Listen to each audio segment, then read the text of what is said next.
Hey guys, tonight we begin with the surprisingly fascinating and methodically patient world of Komodo dragons, those massive lizards who've mastered the art of making survival look absolutely effortless, while nature documentaries make them seem like mindless predators. The truth is, being a Komodo dragon requires serious strategic thinking. So before you get comfortable, take a moment to like the video and subscribe, but only if you genuinely enjoy what I do here. And let me know in the comments where you're tuning in from and what time it is for you. It's always fascinating to see who's joining us from around the world. Now dim the lights, maybe turn on a fan for that soft background hum, and let's ease into tonight's journey together. You crack out of your leathery egg like someone breaking into a house they're not sure they want to live in. Congratulations. You've just been evicted from the only home that made sense, a warm, dark space where the biggest decision was whether to grow a left foot or a right foot first. And frankly, you weren't ready for either. The nest smells like old newspapers and regret. It's been baking under the Indonesian sun for weeks, and now it has the aromatic complexity of a laundromat that's given up on itself. Around you, your siblings are already scrambling around like tiny, scaly emergency alarms, each one apparently having received a memo about urgency that you somehow missed during gestation. Your first glimpse of the world is blindingly bright, impossibly huge, and frankly overrated. The dry season has turned Rinka Island into nature's own slow cooker, and you've just been added to the recipe. The sun hammers down with the persistence of a door-to-door salesman, and the dusty earth stretches away in all directions like someone's cruel idea of infinite possibility. You blink a mistake, as it turns out, because in that brief moment of darkness, 3 of your siblings have already disappeared into the grass, moving with the kind of determined panic that suggests they know something you don't. Which, given that you're currently wondering if your legs are supposed to work in tandem or in some kind of sophisticated rotation system, they probably do. The air tastes like dust and dried grass and something else, something sharp and metallic, that you don't have a name for yet but will later learn to call the smell of things that want to eat you. It's not particularly encouraging. You attempt your first step and discover that coordination is apparently a skill that develops over time, much like wisdom or the ability to enjoy small talk. Your legs work independently, like a committee that's never met, but has strong opinions about which direction constitutes forward. You manage what could charitably be called locomotion, if locomotion included the possibility of moving sideways while facing forward and occasionally stopping to wonder why the ground keeps rushing up to meet your face. The experience feels remarkably like stumbling out of a very small, very warm pub into a desert at noon, except the pub was inside your mother, and the desert is full of relatives who've forgotten they know you. Welcome to life.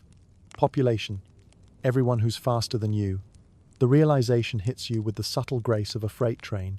You are, in the grand scheme of Indonesian ecosystems, what experts would technically classify as a snack.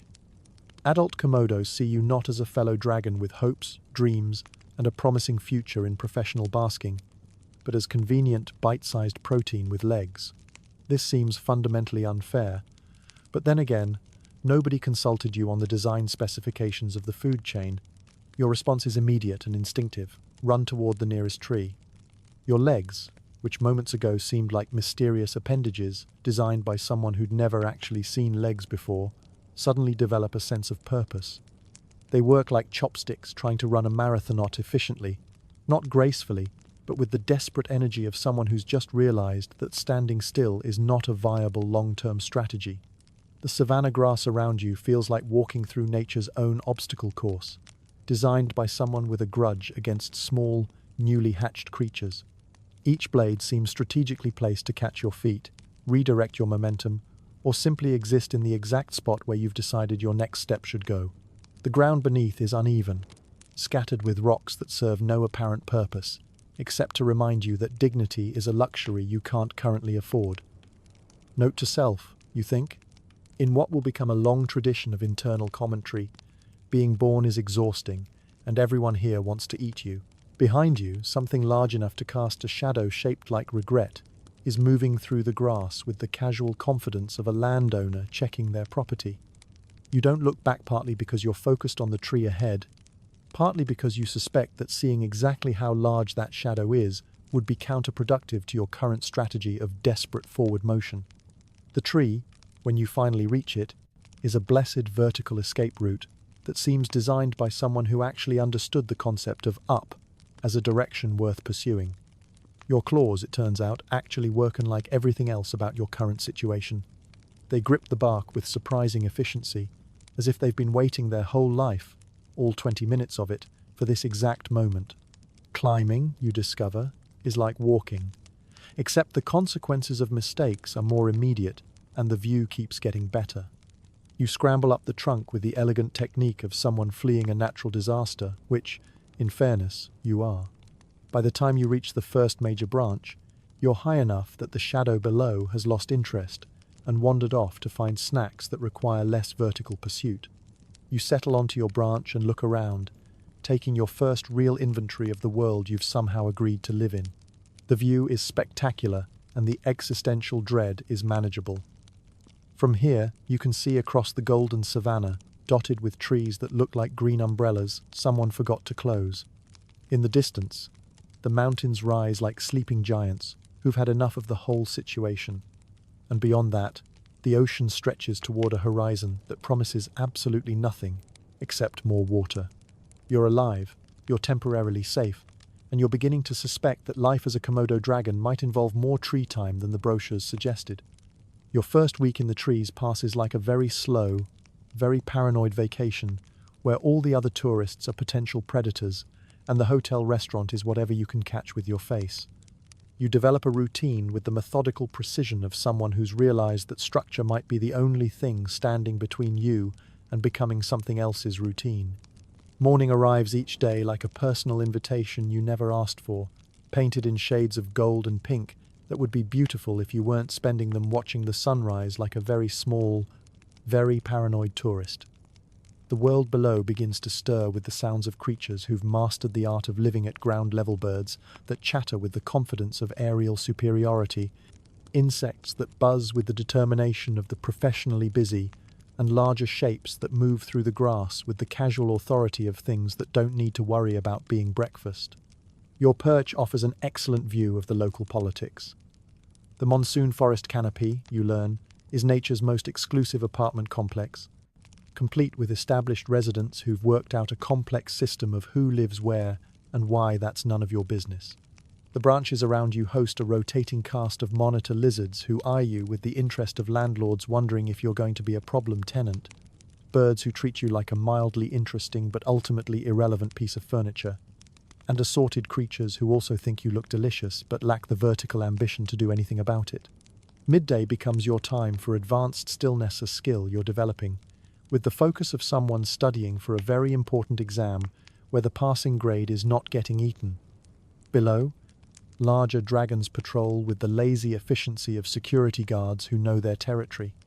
You watch them move through the grass like living shadows, their tongues flicking out to taste the air for information you're only beginning to understand. They're looking for opportunities, and you're learning that being an opportunity is a full-time job with terrible benefits. Evening brings the cautious descent, a daily adventure in controlled falling that serves as your commute to the ground-level economy of water and insects. The first few attempts at climbing down result in what could charitably be called emergency landings, but gradually you develop a technique that involves slightly more planning and significantly less panic.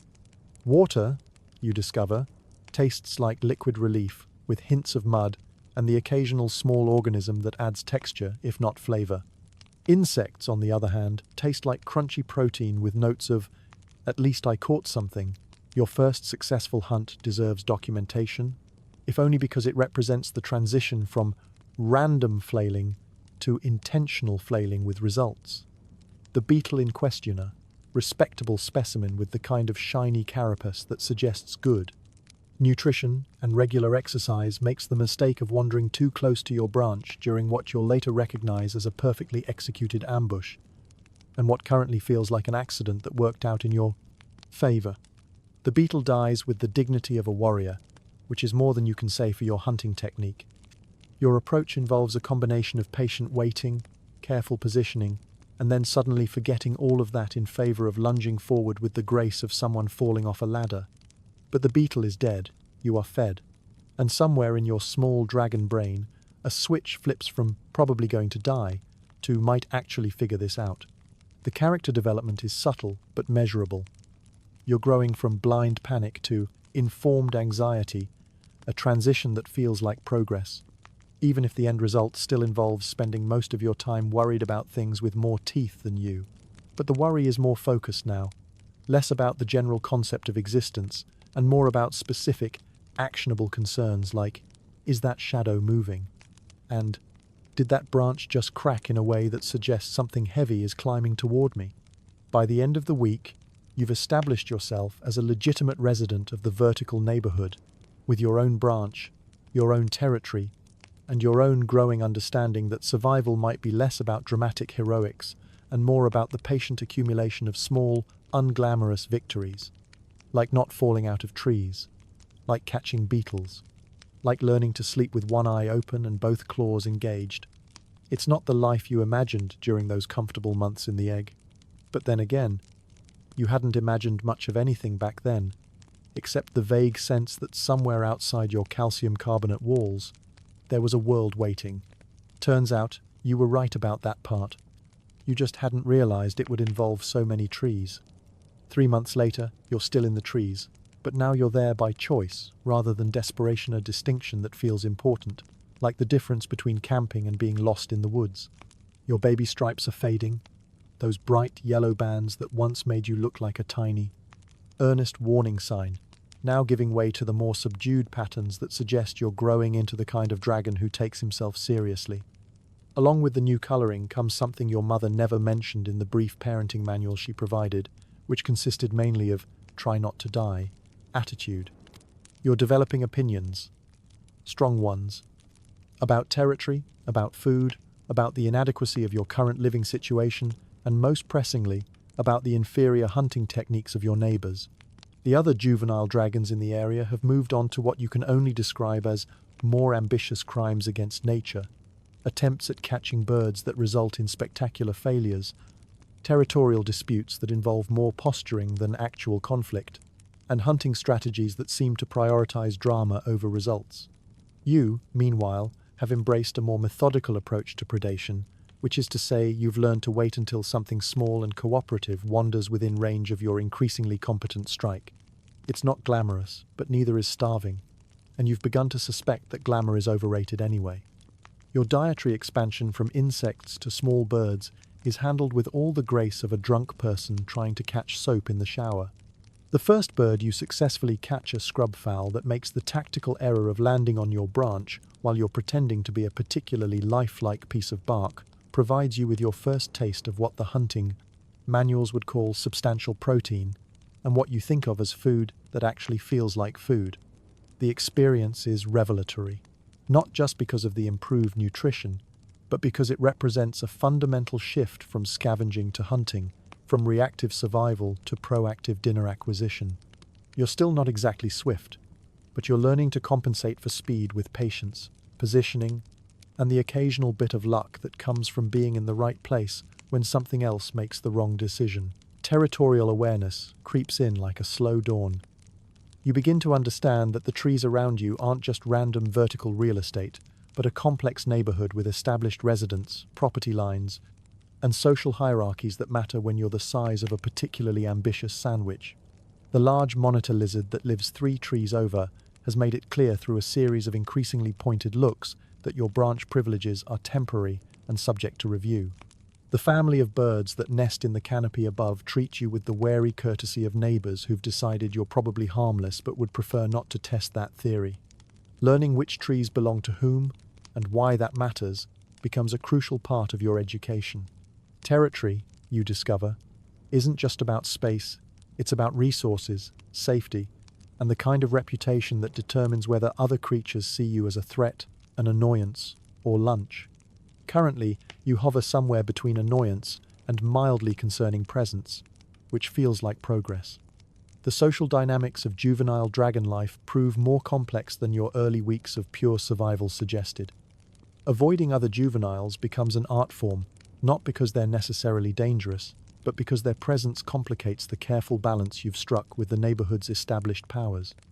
2 young dragons in the same tree system, attracts the wrong kind of attention from adults who prefer their territories, free of what they probably think of as dragon teenagers with impulse control issues.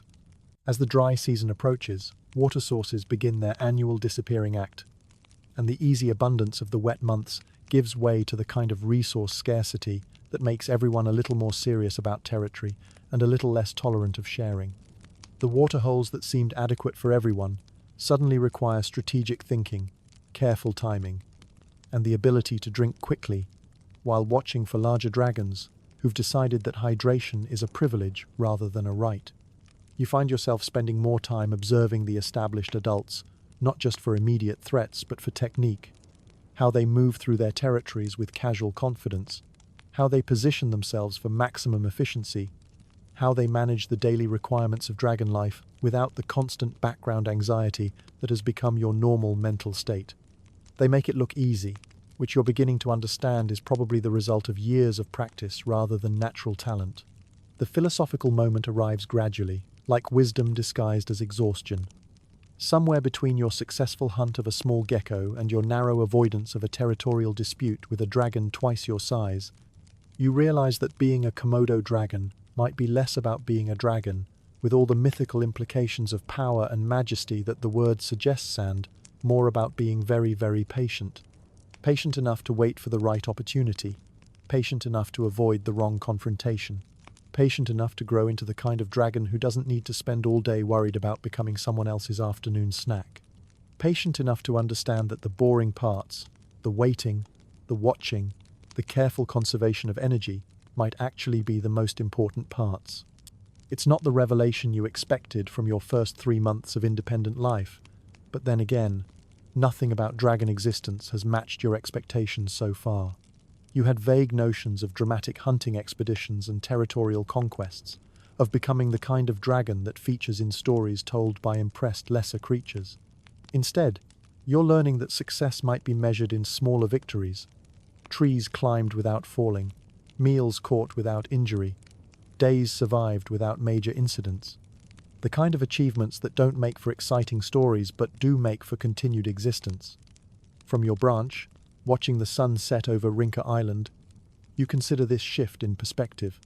The world below continues its ancient rhythms: predators hunting, prey hiding, water sources shrinking under the relentless sun.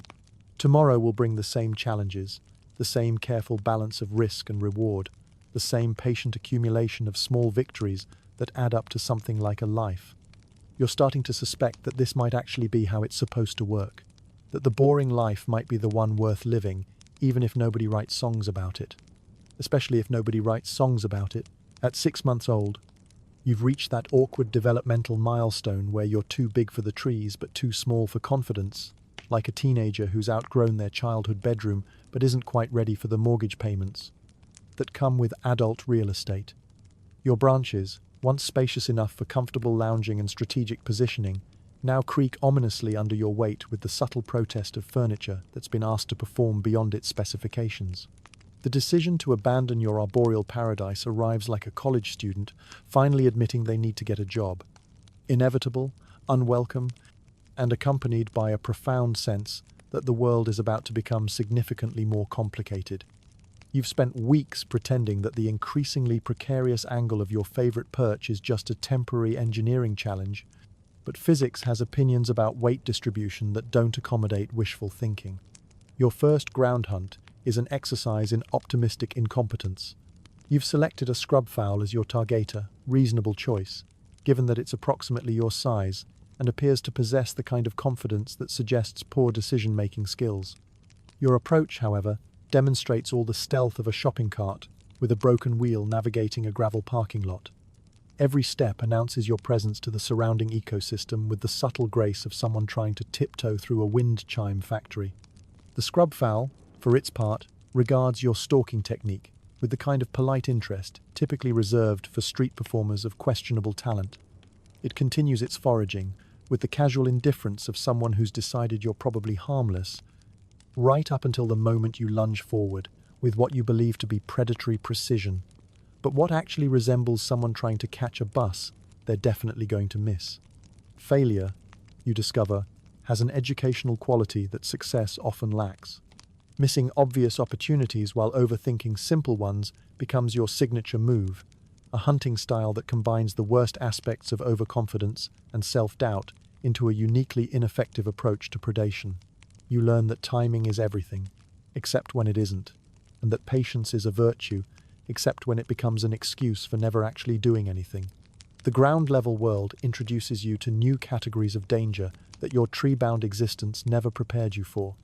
Wild pigs, for instance, regard you with the kind of measured assessment typically reserved for moderate inconveniences.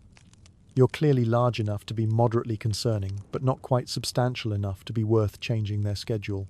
They treat you like a minor traffic delay, something to acknowledge, navigate around, and then forget about completely.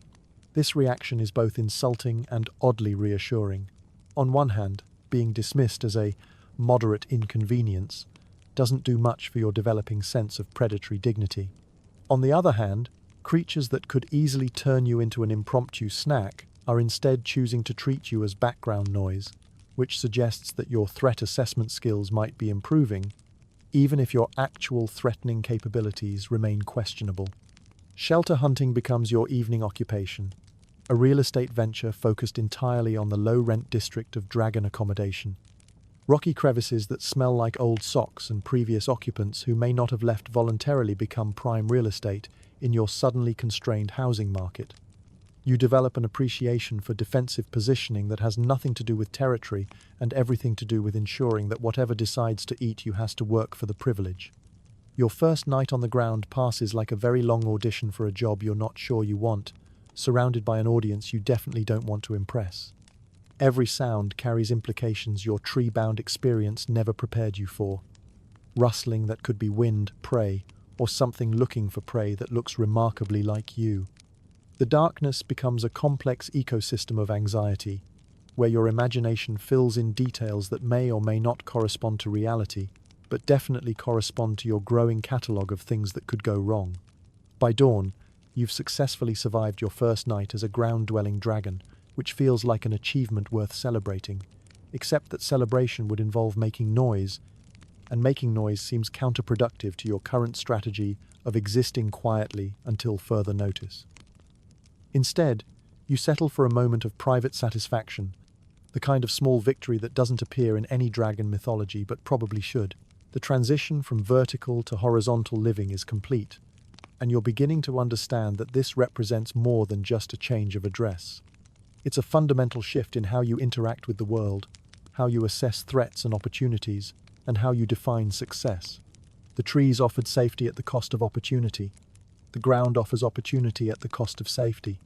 Like most important life transitions, it's a trade-off that makes perfect sense in retrospect, and feels terrifying while you're living through it. You're no longer a tree dragon who occasionally visits the ground. You're a ground dragon who occasionally misses the trees. It's a small distinction that makes all the difference in the world.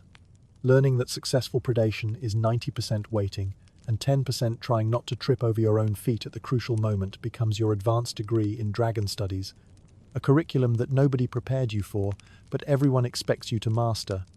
The mathematics of hunting, it turns out, favor those who can remain motionless for extended periods while maintaining the kind of focused attention typically associated with air traffic controllers or people defusing bombs. Patience, you discover, is not the same thing as sitting still.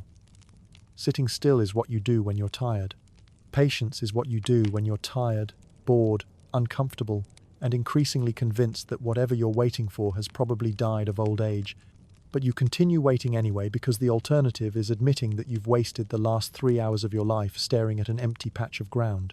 The Great Chicken Incident deserves documentation, if only as a cautionary tale about the dangers of overconfidence in creatures who have mastered flight while you're still working on basic coordination. The chicken in questione, respectable specimen, with the kind of plump confidence that suggests regular meals and minimal exercise wanders into your carefully planned ambush zone with the casual obliviousness of someone walking into a surprise party they don't know is being thrown for them. Your approach is textbook perfect. If the textbook was written by someone who'd never actually seen a dragon hunt, you've positioned yourself downwind, identified the optimal strike zone, calculated angles of approach with the precision of someone who's recently discovered geometry and is eager to put it to practical use. Everything proceeds according to plan right up until the moment you launch yourself forward with what you believe to be predatory grace. But what the chicken apparently recognizes as large, scaly thing moving with suspicious intent, the chicken escapes. You end up in a thorn bush that seems specifically designed to catch overconfident young dragons and hold them in place while they contemplate their life choices. The thorns are barbed with the kind of attention to detail that suggests nature has strong opinions about hubris, and extracting yourself requires a combination of patience, flexibility, and the kind of undignified wriggling that you hope none of the local wildlife will remember long enough to share with their friends. Ambushing water buffalo calves seems like a logical progression from chickens, given that they're larger, slower, and apparently less concerned with the concept of personal space. This assessment proves incorrect in several fundamental ways.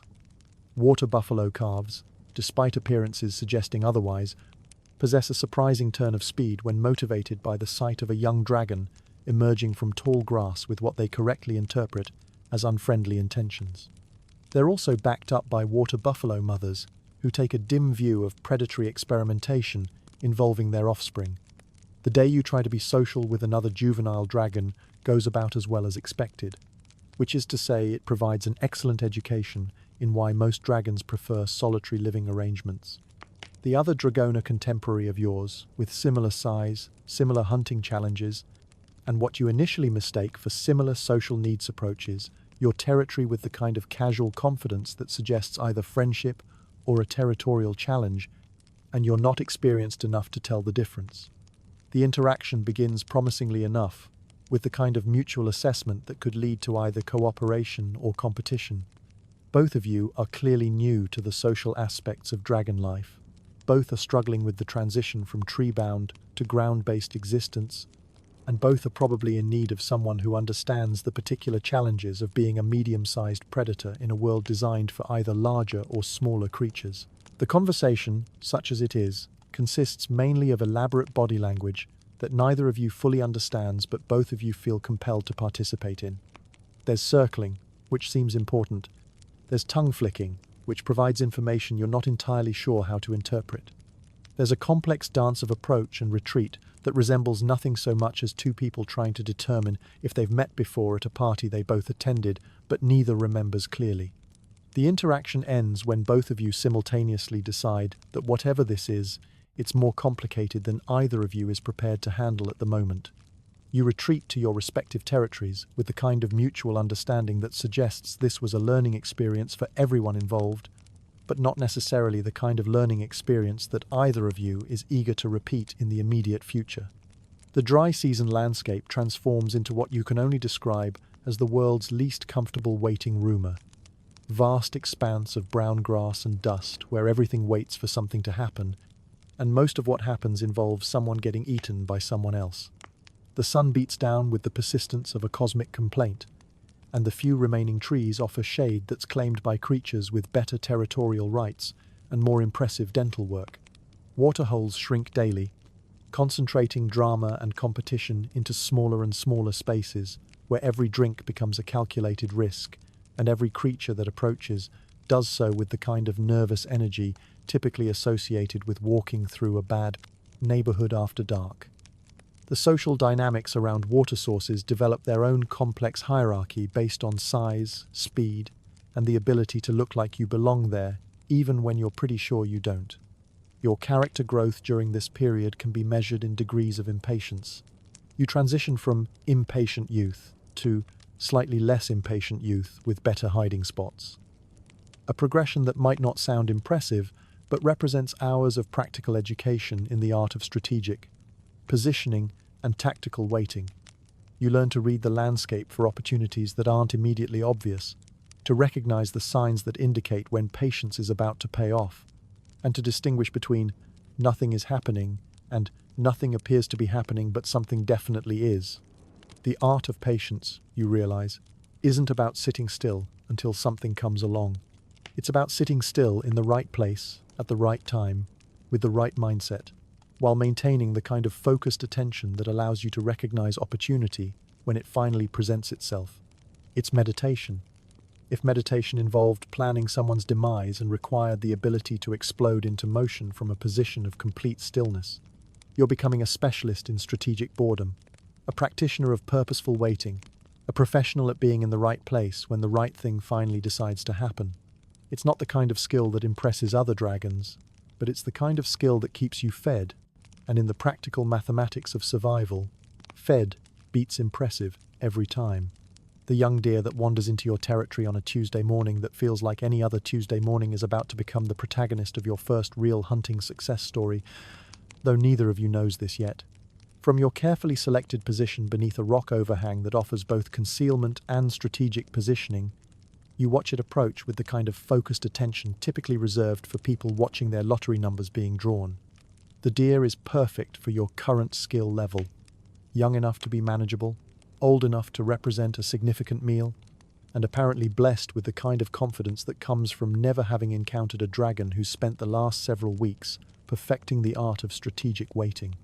It moves through the scrub with the casual grace of someone who belongs in this landscape, which you envy, and the kind of situational awareness that suggests it's not entirely stupid, which you respect. Your approach represents the culmination of weeks of trial and error, failure and learning, patience and frustration condensed into a single moment of applied predatory theory. Hours of motionless waiting that you describe to yourself as meditation. If meditation involved planning someone's demise, have led to this opportunity, and you're determined not to waste it through overconfidence or premature action. The process unfolds with the kind of deliberate precision that feels both natural and completely alien to your previous hunting experience. Every movement is calculated, every decision weighed against the possibility of failure, every moment stretched into the kind of heightened awareness that makes ordinary time feel both accelerated and suspended. You're not just hunting, you're performing an ancient ritual that connects you to every successful predator that has ever waited in ambush for the right moment to strike. The strike itself is quick, efficient, and accompanied by the kind of surprised satisfaction that comes from executing a plan that actually works the way it was supposed to. Your teeth find their target with the precision of someone who's finally learned to coordinate intention with action, and the deer's initial surprise gives way to the kind of struggle that confirms you've committed to a course of action that can't be undone. What follows is the long wait for venom to work a period that transforms hunting from an active pursuit into a passive vigil, where your job shifts from predator to patient observer of biological processes beyond your direct control. The deer weakens gradually, systematically, with the kind of inevitable progression that makes you understand why dragons evolved this particular approach to predation. It's efficient, it's effective, and it allows you to bring down prey significantly larger than yourself without requiring the kind of physical prowess that you're still working on developing. The victory feast is handled with appropriate ceremony and mild indigestion. Your first substantial meal as a ground-hunting dragon represents more than just nutrition. It's a rite of passage, a confirmation that you've successfully transitioned from opportunistic scavenger to legitimate predator. The meat tastes like success with hints of accomplishment and a slight aftertaste of, finally, something went according to plan. The indigestion is mild but educational, a reminder that your digestive system, like the rest of your predatory apparatus, is still adjusting to the demands of your new lifestyle. Large meals require patience not just to acquire but to process, and you spend the rest of the day in a state of satisfied lethargy that feels like the dragon equivalent of a food coma. For the first time since leaving the trees, you feel less like a mistake and more like a very niche solution to a very specific problem. The ecosystem, you're beginning to understand, has a place for creatures who can wait patiently for the right opportunity and then act decisively when that opportunity presents itself. You're not the fastest predator, or the strongest, or the most impressive, but you're becoming something that might be more valuable, reliable. This realization shifts your understanding of your place in the world from creature trying not to get eaten to creature who occasionally eats other creatures. It's a subtle but profound change in self-perception that affects everything from your posture to your territorial confidence to your willingness to make eye contact with other dragons. You're beginning to understand your role in the ecosystem as nature's cleanup crew with commitment issues. Not glamorous, perhaps, but essential. The confidence building that follows your first real success is gradual but measurable. You walk differently, with less of the nervous energy that characterized your early ground-dwelling period, and more of the purposeful movement that comes from knowing you can acquire food through your own efforts, rather than luck or opportunistic scavenging. Other creatures respond to this change in your demeanor with the kind of respect typically reserved for things that might be dangerous if provoked. You're not yet an apex predator, but you're no longer prey masquerading as a predator. You're something in between. A dragon who's found his niche and is beginning to settle into it with the kind of comfortable competence that comes from understanding what you're good at and focusing on doing more of that. It's not the dramatic transformation you might have expected, but it's the kind of steady progress that builds the foundation for everything that comes after. The success doesn't solve all your problems or answer all your questions about dragon life, but it provides something equally valuable: proof that you're capable of learning, adapting, and improving. That the skills you've been developing through trial and error and patient practice can produce results when applied correctly. That being a dragon might be less about natural talent and more about persistent effort combined with strategic thinking.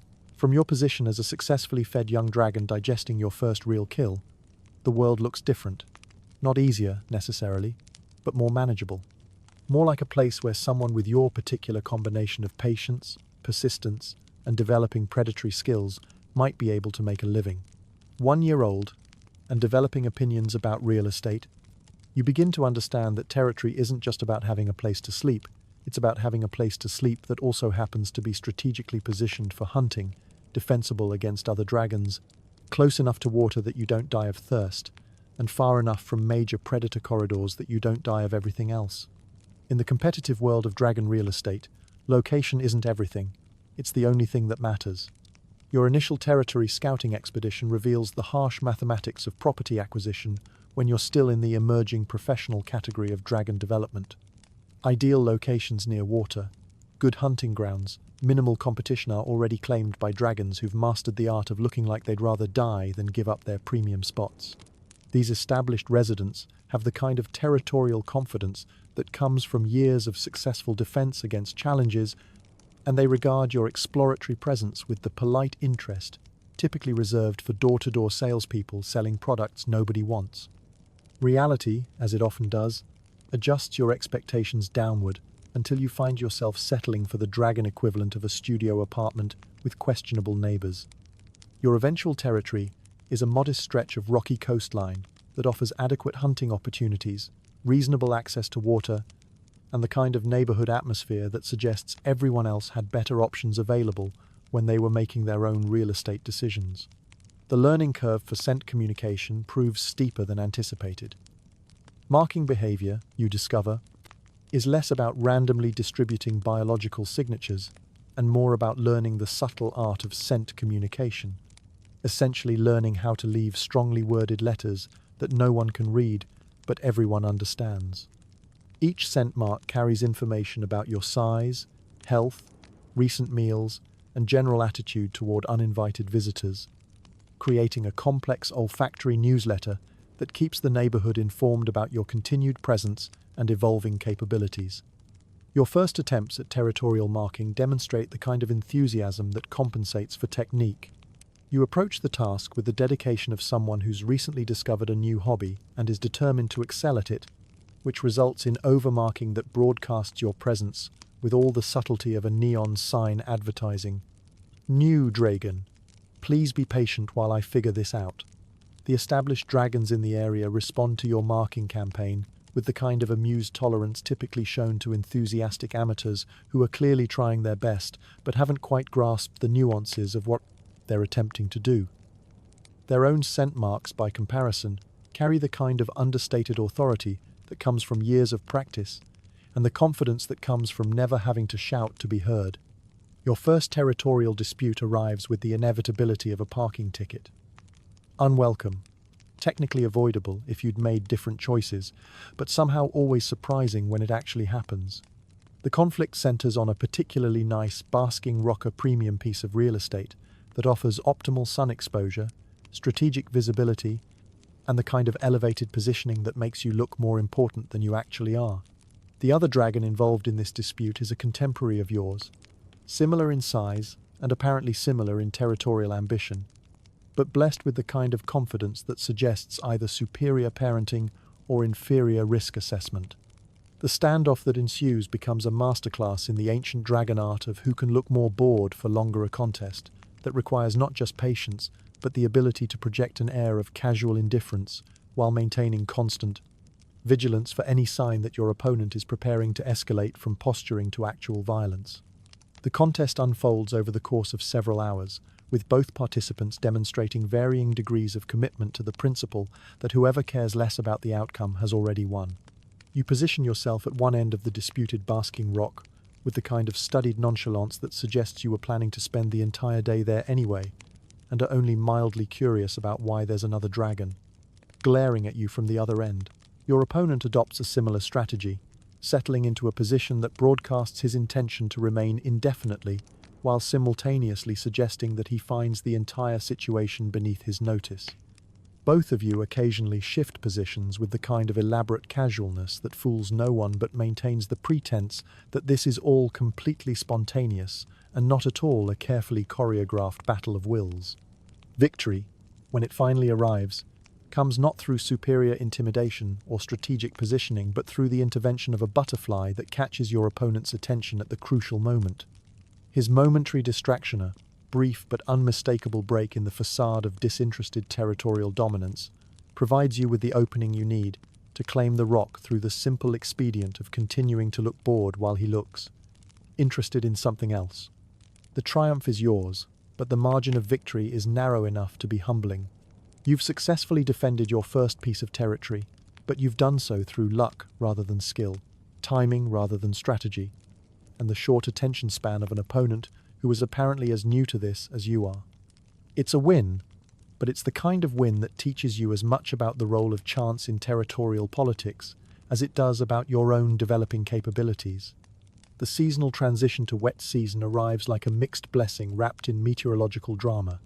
The rains bring abundance water everywhere, prey animals emerging from dry season hiding places, vegetation exploding into the kind of lush growth that transforms the landscape from brown and dusty to green and muddy.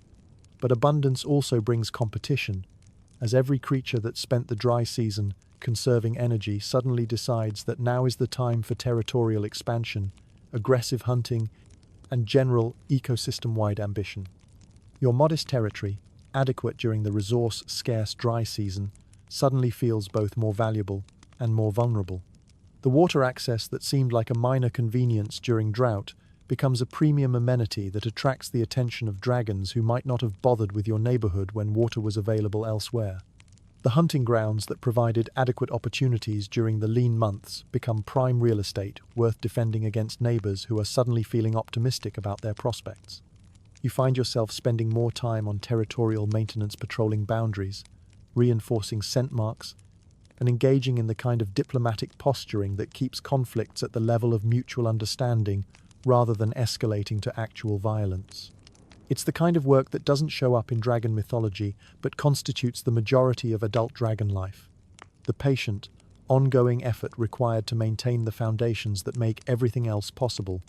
By the end of your first year as a territorial dragon, you've established yourself as a legitimate resident of the local ecosystem with your own piece of ground, your own reputation, and your own growing understanding of the complex social dynamics that govern dragon society. You're not yet a major player in regional politics, but you're no longer an outsider looking for a place to fit in. You're a property owner with opinions about neighborhood management and the kind of invested interest in local affairs that comes from having something worth defending. The transformation from homeless juvenile to territorial adult has been gradual enough that you barely noticed it happening, but significant enough that you can look back on your tree-dwelling days with the kind of nostalgic fondness typically reserved for a childhood that was simpler but less interesting than your current life. You've found your place in the world, and while it's not the most impressive place or the most dramatic place, it's yours. And that, you're beginning to understand, might be enough. At 3 years old, you've achieved that crucial milestone in dragon development where you're officially large enough to be taken serious.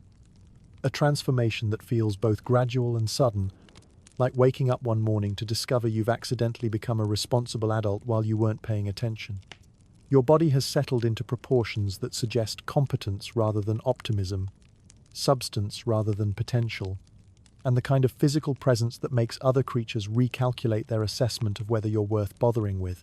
Your physical description at this stage could best be summarized as like a briefcase that learned to walk and developed strong opinions about personal space.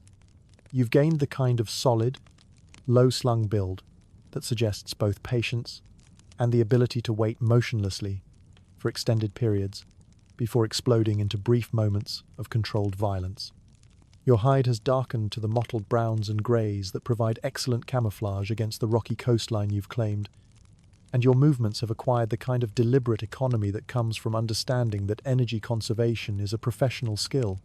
Your hunting prowess has evolved from what could charitably be called accidental success to something approaching deliberately adequate, a progression that might not sound impressive but represents years of accumulated experience, refined technique, and the kind of practical wisdom that can only be gained through repeated failure, followed by persistent adjustment. You no longer hunt with the desperate enthusiasm of someone who might starve if things don't work out. Instead, you hunt with the calm confidence of someone who understands that patience and positioning usually triumph over speed and strength. The territory you've established represents the culmination of your real estate ambitions and your growing understanding of what constitutes prime dragon habitat. You've claimed a stretch of coastline with the confidence of someone who's finally figured out what they're doing, mostly. The location offers strategic advantages that your younger self would never have recognized.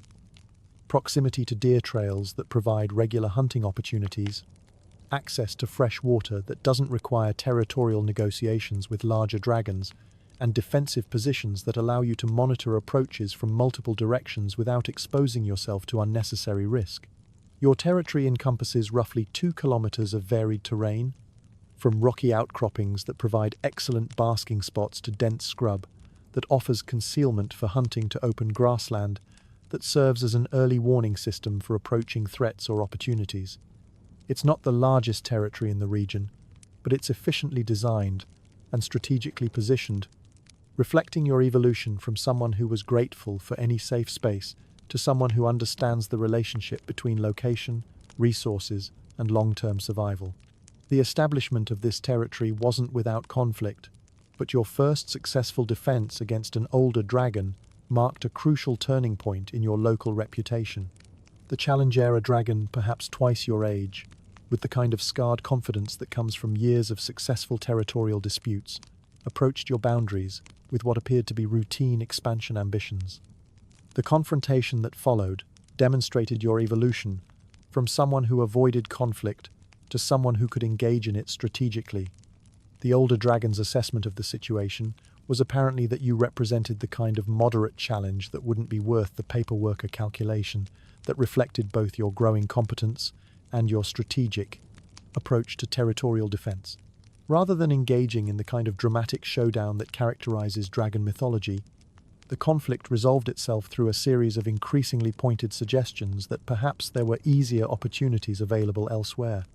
The older dragon's eventual withdrawal wasn't a dramatic defeat so much as a professional acknowledgement that your territory was adequately defended and that expansion efforts might be more profitably directed toward less prepared neighbors. This successful defense established your reputation as a legitimate territorial holder rather than a temporary occupant, and the respect that followed was measurable in the changed behavior of your neighbors. Where once other dragons had treated your boundaries as suggestions, they now treated them as established facts that required respectful navigation.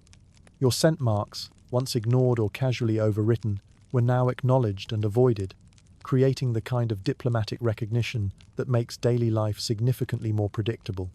The confidence that comes from successful territorial establishment affects everything from your posture to your hunting technique to your willingness to engage in the complex social negotiations that characterize adult dragon life. You walk through your domain with the kind of purposeful movement that suggests ownership rather than occupation. Patrol your boundaries with the routine efficiency of someone maintaining valuable property rather than defending questionable claims, and interact with other dragons with the calm authority that comes from knowing you have something worth defending and the ability to defend it. Your understanding of your place in the regional ecosystem has evolved from creature trying to avoid becoming someone else's lunch, to established resident with legitimate interests and the capability to protect them. This shift in self-perception changes how you assess opportunities, how you respond to challenges, and how you plan for the future. You're no longer reactive, you're strategic.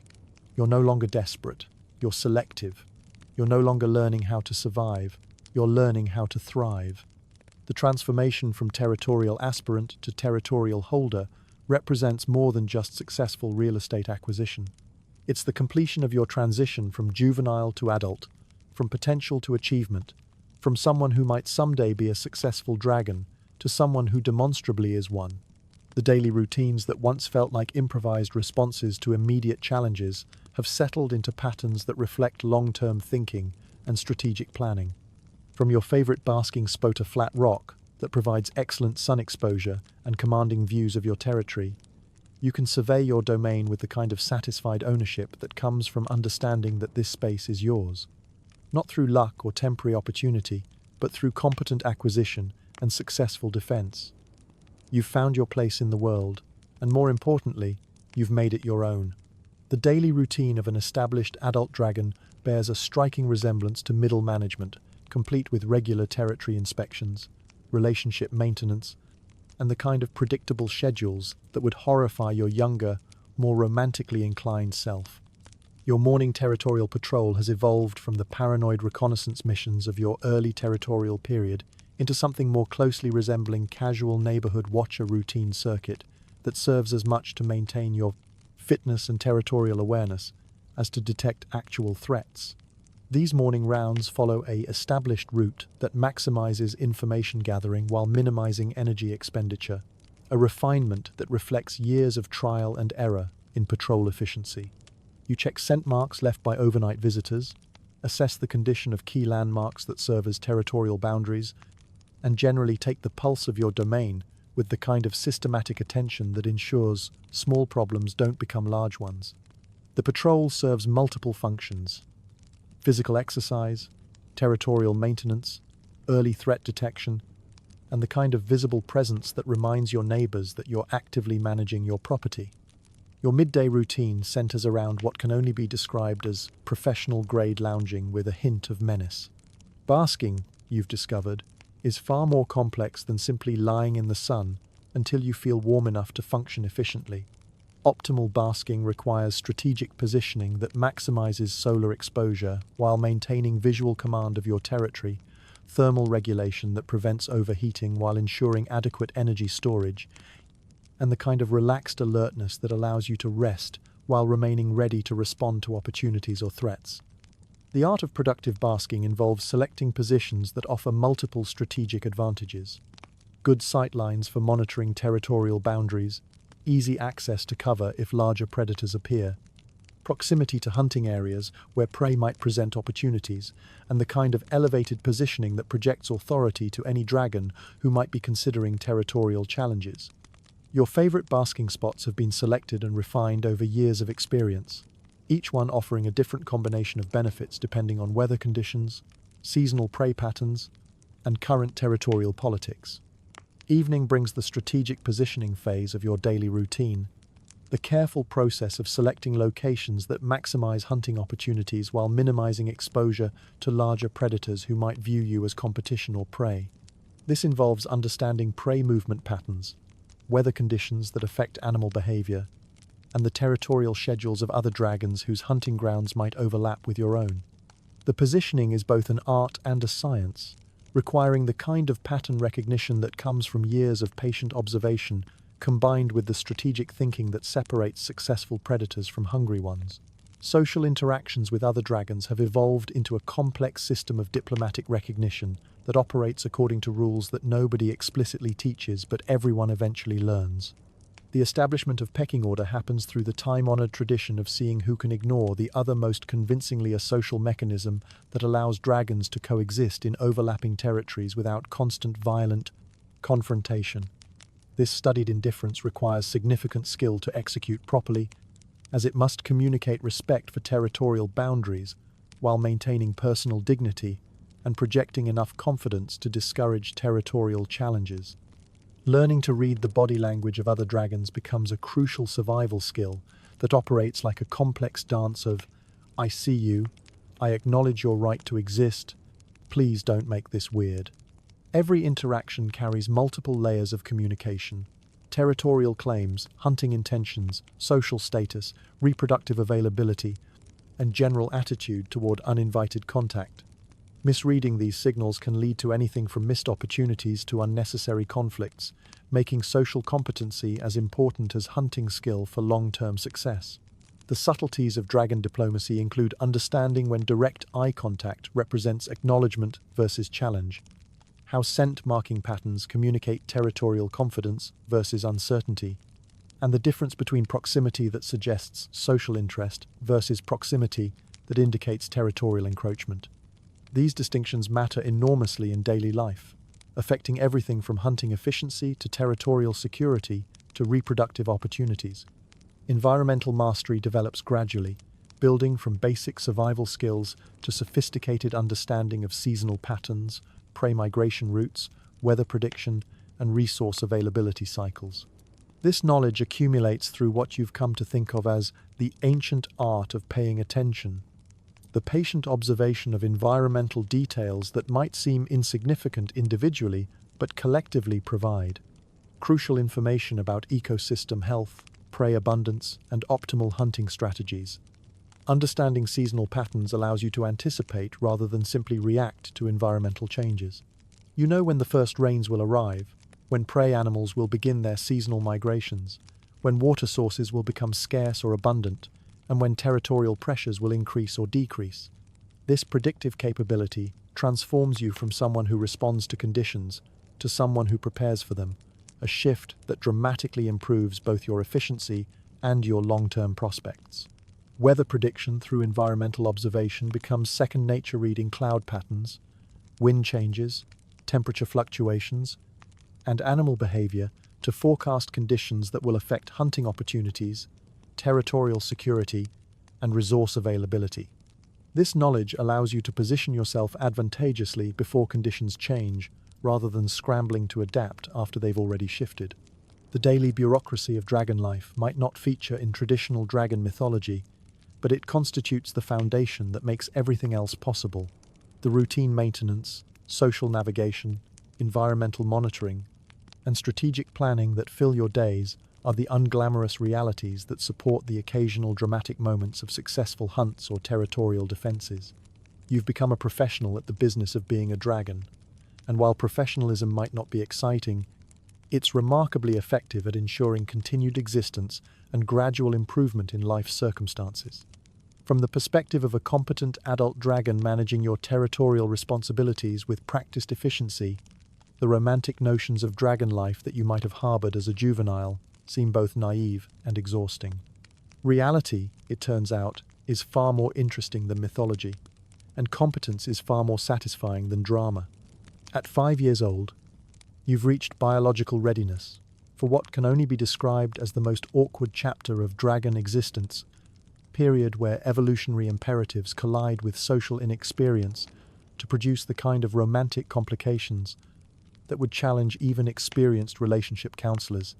Courtship season arrives with the subtle grace of a natural disaster, transforming the normally predictable rhythms of territorial life into an extended period of heightened drama, territorial posturing, and behavior that makes your adolescent years seem like a masterclass in social sophistication. The timing of courtship season, with characteristic biological irony, coincides with the dry season when everyone is already grumpy and territorial disputes have reached peak drama. Water sources are scarce, prey is nervous and scattered, and every dragon in the region is operating under the kind of resource stress that makes normal social interactions feel like diplomatic negotiations between hostile nations. Into this environment of heightened territorial sensitivity, biology introduces the additional complications of reproductive behavior, transforming an already competitive landscape into something resembling a reality television show designed by someone with a questionable sense of humor.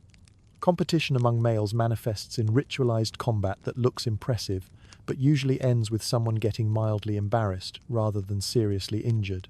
These displays involve elaborate posturing, intimidating vocalizations, and the kind of physical demonstrations that are designed more to avoid actual fighting than to initiate it. Most male dragons, you observe, prefer to settle reproductive rights through competitive displays that allow everyone to save face while establishing hierarchy based on size, confidence, and the ability to look threatening while maintaining plausible deniability about actual violent intentions. Your approach to courtship competition differs significantly from the traditional male strategy of chest beating and territorial expansion.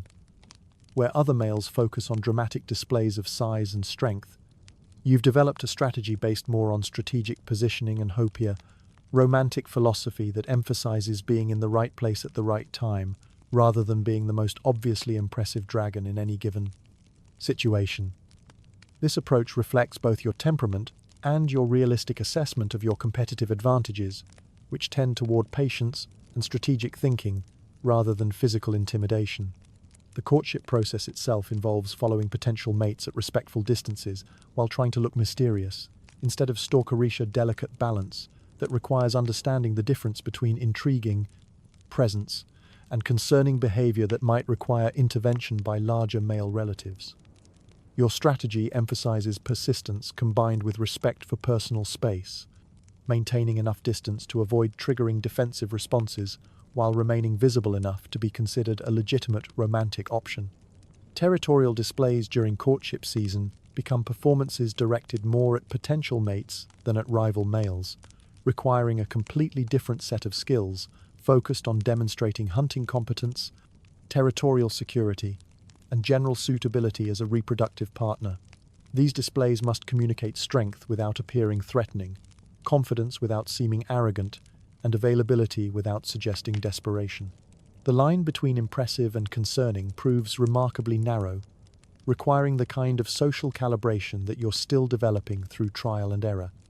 The delicate balance between persistence and restraint becomes the central challenge of dragon courtship, requiring you to maintain romantic interest without becoming the dragon equivalent of a door-to-door salesman who refuses to take "not interested" for an answer. Too much persistence suggests poor social awareness. Too little suggests lack of serious intention. The optimal approach involves demonstrating consistent interest while respecting autonomy, maintaining visibility while avoiding intrusion, and projecting confidence while acknowledging that the final decision belongs entirely to the female. Success, when it finally arrives, comes in the form of a female who finds your particular brand of competent awkwardness. Acceptable enough for government work, high praise in the context of dragon courtship, where acceptable represents a significant victory over the alternatives of concerning, inadequate, or please go away. She's a territorial holder in her own right, with established hunting grounds, defensive capabilities, and the kind of practical competence that suggests excellent judgment in reproductive partner selection. The female who eventually accepts your courtship approach demonstrates the kind of strategic thinking that you recognize and respect. She's selected you not for dramatic romantic gestures or impressive physical displays, but for the kind of steady competence that suggests good, long-term prospects for territorial security, hunting success, and general reliability as a partner in the complex logistics of reproduction and offspring survival. Her choice reflects an assessment of practical considerations rather than romantic ideals, which feels both realistic and oddly flattering. The nesting process reveals the surprisingly domestic aspects of dragon reproduction, involving the careful selection of suitable egg-laying sites and the kind of detailed planning that transforms you from an independent territorial holder into someone who's suddenly responsible for making decisions that will affect another generation. Suitable nesting sites require specific geological conditions, optimal thermal regulation, defensible positions, and proximity to hunting grounds that can support increased food requirements during the nesting period. Finding appropriate nesting locations involves surveying potential sites for soil composition, drainage characteristics, exposure to seasonal weather patterns, accessibility for maintenance and defense, and distance from established territories of larger dragons who might view nesting sites as either opportunities or threats.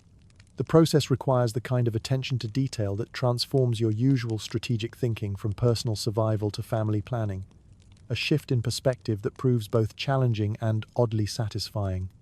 The collaborative aspects of nesting preparation require social skills that your solitary territorial life hasn't fully developed.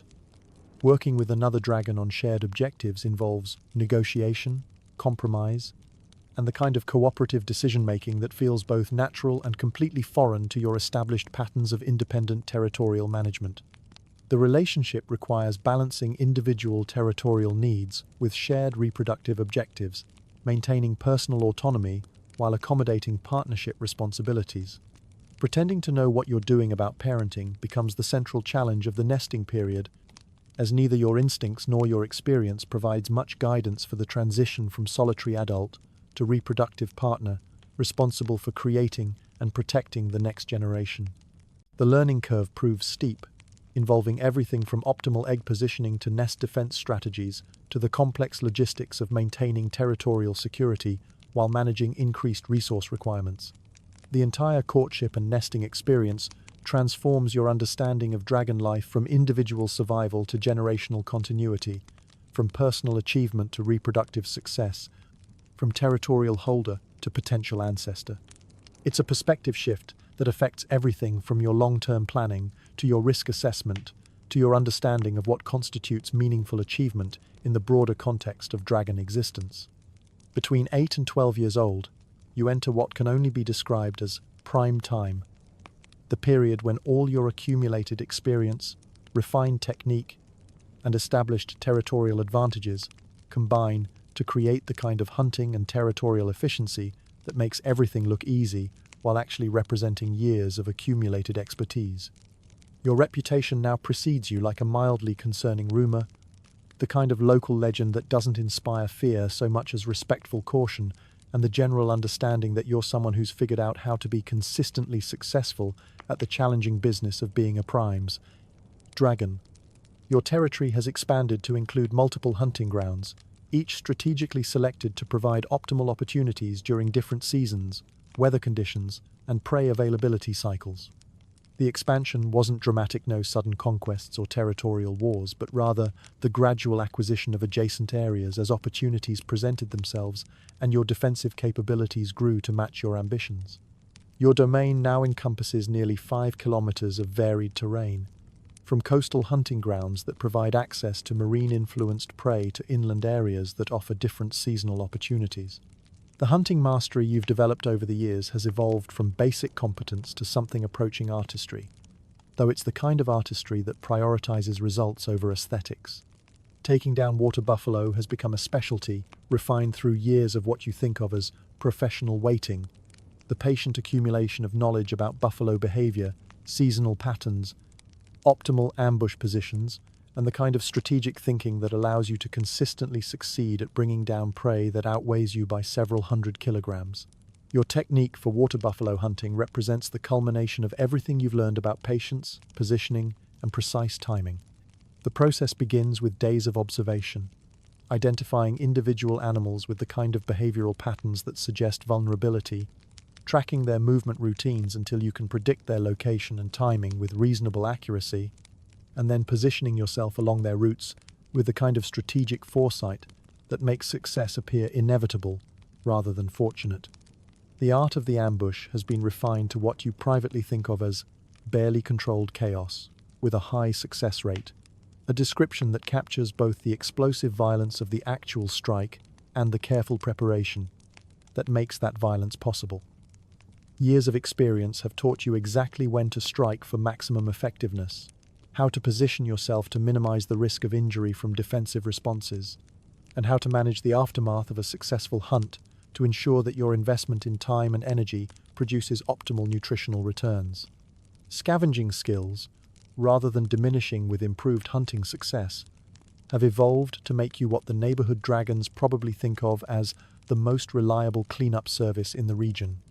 Your ability to locate and efficiently process carrion has become legendary among local scavengers, not because you're desperate for food, but because you understand that efficient resource utilization requires taking advantage of every opportunity that presents itself. Wasted protein is wasted opportunity, and your reputation for thorough carcass processing makes you a valuable, if unofficial, part of the local ecosystem's recycling system.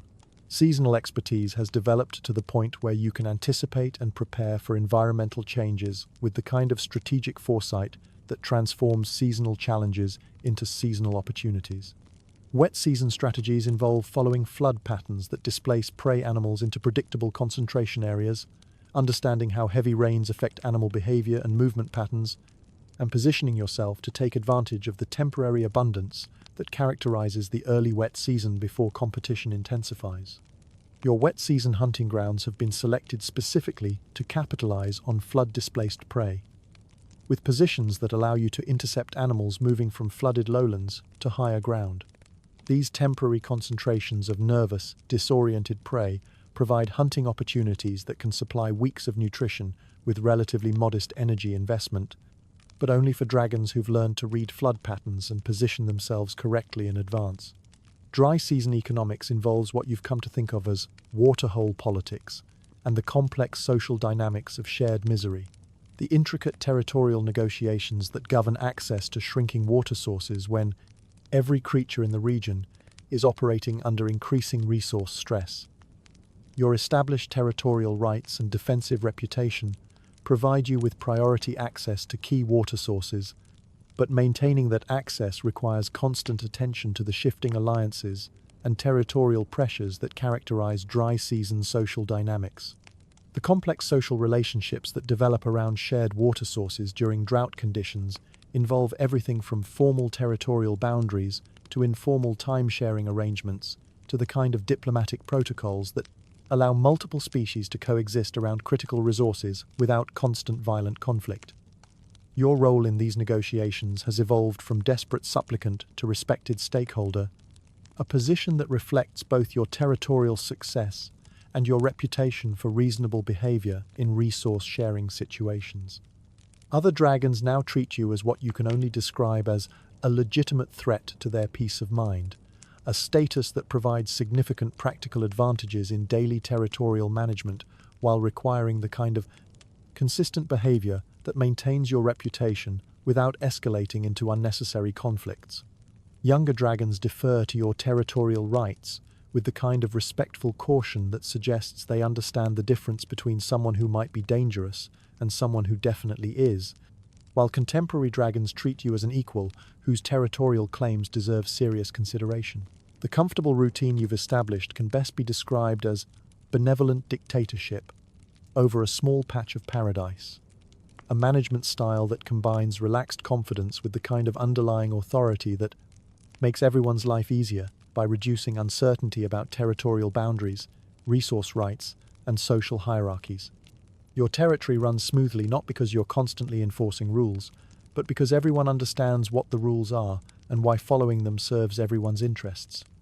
Your daily routine has settled into patterns that reflect both your accumulated wisdom and your changing physical capabilities.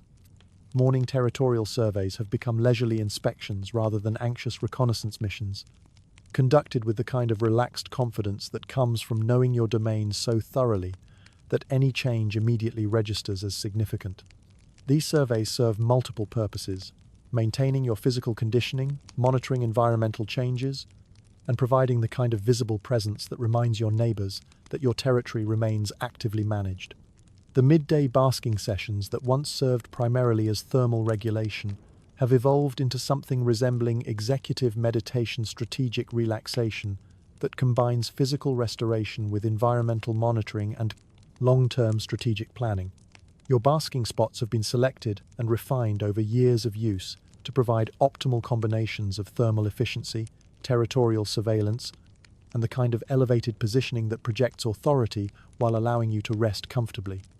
Evening positioning for hunting opportunities has become less about active pursuit and more about strategic availability, placing yourself in locations where prey is likely to present opportunities rather than actively seeking out prey that requires pursuit. This shift reflects both your physical evolution and your deepened understanding of prey behavior patterns that allow you to intercept opportunities rather than creating them through energy-intensive hunting expeditions. Your relationship with other dragons has evolved from competitive to collegial, characterized by the kind of mutual respect that comes from shared understanding of territorial management challenges and the practical benefits of stable neighborhood relationships. Younger dragons seek your approval not through direct challenge, but through demonstration of competent territorial management in their own domains, while contemporary dragons treat you as a valued consultant on matters ranging from optimal hunting strategies to territorial dispute resolution. The wisdom that accumulates over 15 years of successful dragon life manifests less as dramatic insights and more as refined intuition about environmental patterns, social dynamics, and resource management strategies. You've learned to read subtle environmental cues that predict seasonal changes weeks in advance, to recognize behavioral patterns in other dragons that telegraph their intentions long before they take action, and to assess territorial opportunities and threats with the kind of strategic foresight that makes complex decisions appear effortless. Your reputation as a source of practical wisdom has developed gradually, built through consistent demonstration of sound judgment in territorial management, hunting strategy, and social navigation. Other dragons don't seek your advice through formal consultation, but rather through careful observation of your methods and gradual adoption of strategies that prove successful in your territory. You've become a model of effective dragon life management, and this influence extends far beyond your formal territorial boundaries. The transition from active competitor to respected elder has been so gradual that you barely noticed it happening, but the cumulative effect has transformed your role in the regional ecosystem from participant to institutional memory. You represent continuity in a world of constant change, stability in an environment characterized by competition and conflict, and proof that patient, strategic thinking produces better long-term results than dramatic action or aggressive expansion. From your position as an established elder with decades of successful territorial management behind you, the challenges that once seemed overwhelming now appear as routine problems with well-understood solutions. The wisdom years offer a perspective on dragon life that emphasizes the long view over immediate concerns, strategic thinking over reactive responses, and the kind of patient competence that makes everything appear easier than it actually is. The respect you've earned isn't based on dramatic displays of strength or intimidating behavior, but rather on the kind of consistent competence that makes other dragons calculate the cost-benefit ratio of challenging you and conclude that there are probably easier opportunities available elsewhere. Your reputation serves as a form of territorial insurance, reducing the frequency of challenges and allowing you to focus your energy on hunting and territorial maintenance rather than constant defensive posturing. From the perspective of your peak performance years, you can look back on your development from desperate juvenile to competent adult to established territorial holder with the kind of satisfaction that comes from understanding that you've successfully navigated the challenges that eliminate most dragons before they reach maturity. You've found your niche, refined your skills, and established the kind of territorial and social position that provides both security and opportunity for continued success. The boring life has turned out to be remarkably interesting, and competence has proven far more satisfying than drama. You've become exactly the kind of dragon you never knew you wanted to be: reliable, effective, and consistently successful at the unglamorous but essential work of being a professional predator in a competitive ecosystem. At 15 years old, you've achieved that rarefied status of being officially old enough to have opinions about kids these days. A privilege that comes with the kind of accumulated experience that makes every juvenile dragon mistake look both inevitable and preventable, if only they'd bothered to ask someone who's actually lived through the learning curve. Your perspective on dragon development has shifted from "how do I survive this?" to "why don't they just do the obvious thing?", which marks the transition from participant to observer in the grand drama of dragon maturation. The physical changes that accompany your entry into the wisdom years are subtle but significant, like the difference between a sports car and a luxury sedan. You're slower but more efficient, moving through your territory with the kind of deliberate precision that conserves energy while maximizing effectiveness. Your body has become like a luxury car that's learned to appreciate fuel economy, every movement calculated for optimal results with minimal waste, every decision filtered through years of experience that have taught you the difference between necessary effort and pointless exertion. Your hunting evolution reflects this shift toward efficiency over athleticism, where once you relied on speed, agility, and the kind of desperate determination that characterizes younger predators, You now employ what can only be described as strategic positioning, elevated to an art form. You've perfected the art of being in the right place when dinner decides to cooperate, a skill that requires reading environmental patterns, understanding prey behavior, and maintaining the kind of patience that comes from knowing that opportunities always present themselves to those willing to wait for them.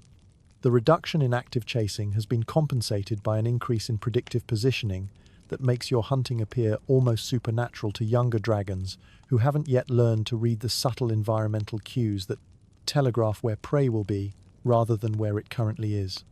Your hunting grounds have been refined over years of observation to include only the most productive locations, and your techniques have been honed to require minimal energy expenditure while producing maximum nutritional returns. Scavenging, rather than being relegated to emergency backup strategy, has been elevated to what you think of as sophisticated resource management, the systematic exploitation of every available protein source within your territory, through careful monitoring, strategic positioning, and the kind of timing that ensures you arrive at carcass sites when the meat is still fresh, but the original predators have finished their primary feeding. You've become the neighborhood's most efficient recycling service, and this reputation enhances rather than diminishes your status among local dragons. Your territorial philosophy has evolved to reflect the kind of confident authority that comes from decades of successful management. Your expanded domain is now managed through a combination of established reputation and what you think of as the occasional reminder that you're still here. Strategic appearances that maintain your presence in regional dragon politics without requiring the constant patrolling and posturing that characterized your younger years. Younger dragons have learned to work around your schedule rather than challenging it, a deference that reflects both respect for your capabilities and practical recognition that territorial disputes with established elders rarely end well for the challengers. Legacy building becomes an increasingly important consideration as you watch your offspring scatter across the island like distant relatives who've learned to be independent. Your reproductive success has produced a generation of dragons who carry forward your particular approach to dragon existence, the patient, strategic thinking that emphasizes long-term planning over immediate gratification, the territorial management philosophy that prioritizes sustainable resource use over maximum exploitation, and the social strategies that favor diplomatic negotiation over aggressive confrontation. Your descendants check in occasionally, maintaining the kind of respectful contact that acknowledges family relationships while respecting territorial independence. These interactions provide opportunities to observe how your approaches to dragon life have been interpreted and adapted by the next generation, and you find satisfaction in noting that the core principles of patient competence and strategic thinking appear to have been successfully transmitted, even as specific techniques have been modified to suit individual territorial requirements and personality differences. The territory you've developed over decades of careful management has become what other dragons recognize as prime real estate with excellent previous ownership, a designation that reflects both the strategic advantages of your territorial selections and the infrastructure improvements you've implemented through years of systematic enhancement. Your territory serves as a model of effective dragon domain management, and its reputation enhances the status of your offspring and influences the territorial decisions of dragons throughout the region. Your reputation has evolved into something that can best be described as the dragon who minds their own business, but shouldn't be trifled with, a characterization that captures both your non-aggressive approach to territorial management and the underlying capability that makes that approach effective. This reputation serves as a form of social insurance, reducing the frequency of territorial challenges while maintaining the respect necessary for effective regional influence, and it represents the kind of authority that's earned through consistent demonstration of competent judgment rather than dramatic displays of strength. The generational perspective that comes from observing multiple cycles of dragon development provides insights into the long-term patterns that govern regional dragon politics and territorial evolution. You've watched young dragons make the same mistakes you made. Older dragons employ the same strategies you've learned to use, and territorial boundaries shift through the same processes of challenge, defense, and negotiation that characterized your own territorial development. This perspective offers a kind of philosophical detachment that makes current territorial disputes and hunting challenges appear as temporary variations within predictable long-term patterns. The influence you exercise on regional dragon society operates through example rather than direct intervention, through demonstration of effective methods rather than explicit instruction, and through the kind of respected presence that shapes community standards without requiring formal authority. Younger dragons modify their behavior in response to your territorial management approaches. Contemporary dragons consult your methods when facing similar challenges, and the overall character of regional dragon society reflects the influence of your patient, strategic approach to territorial life. From your position as an established elder, whose offspring have successfully established their own territories, whose methods have influenced a generation of dragons, and whose reputation represents a standard of competent territorial management, the generational shifts that characterize dragon society appear as natural processes that benefit from the kind of stable institutional memory that experienced elders provide. Your role in these shifts combines active mentorship through example with passive influence through reputation, creating the kind of social continuity that allows each generation to build upon the accumulated wisdom of their predecessors while adapting to the changing environmental and social conditions that characterize their own era. From the perspective of decades of professional patience, punctuated by moments of controlled violence and regular meals, dragon life reveals itself as a remarkably consistent enterprise built around the systematic application of patience, strategic thinking, and the kind of competent territorial management that makes survival appear effortless, while actually requiring sophisticated understanding of environmental patterns, social dynamics, and resource allocation strategies. The realization that survival is less about dramatic heroics and more about showing up consistently and not making unnecessary enemies arrives gradually, like wisdom disguised as mundane observation, transforming your understanding of what constitutes meaningful achievement in the challenging business of being a successful predator. The environmental perspective that develops over 15 years of attentive territorial management provides a unique vantage point for observing the island's changes, seasonal cycles, and prey population fluctuations through what you've come to think of as the long lens of someone who's seen it all twice. Environmental changes that might alarm younger dragons appear to you as variations within predictable long-term patterns.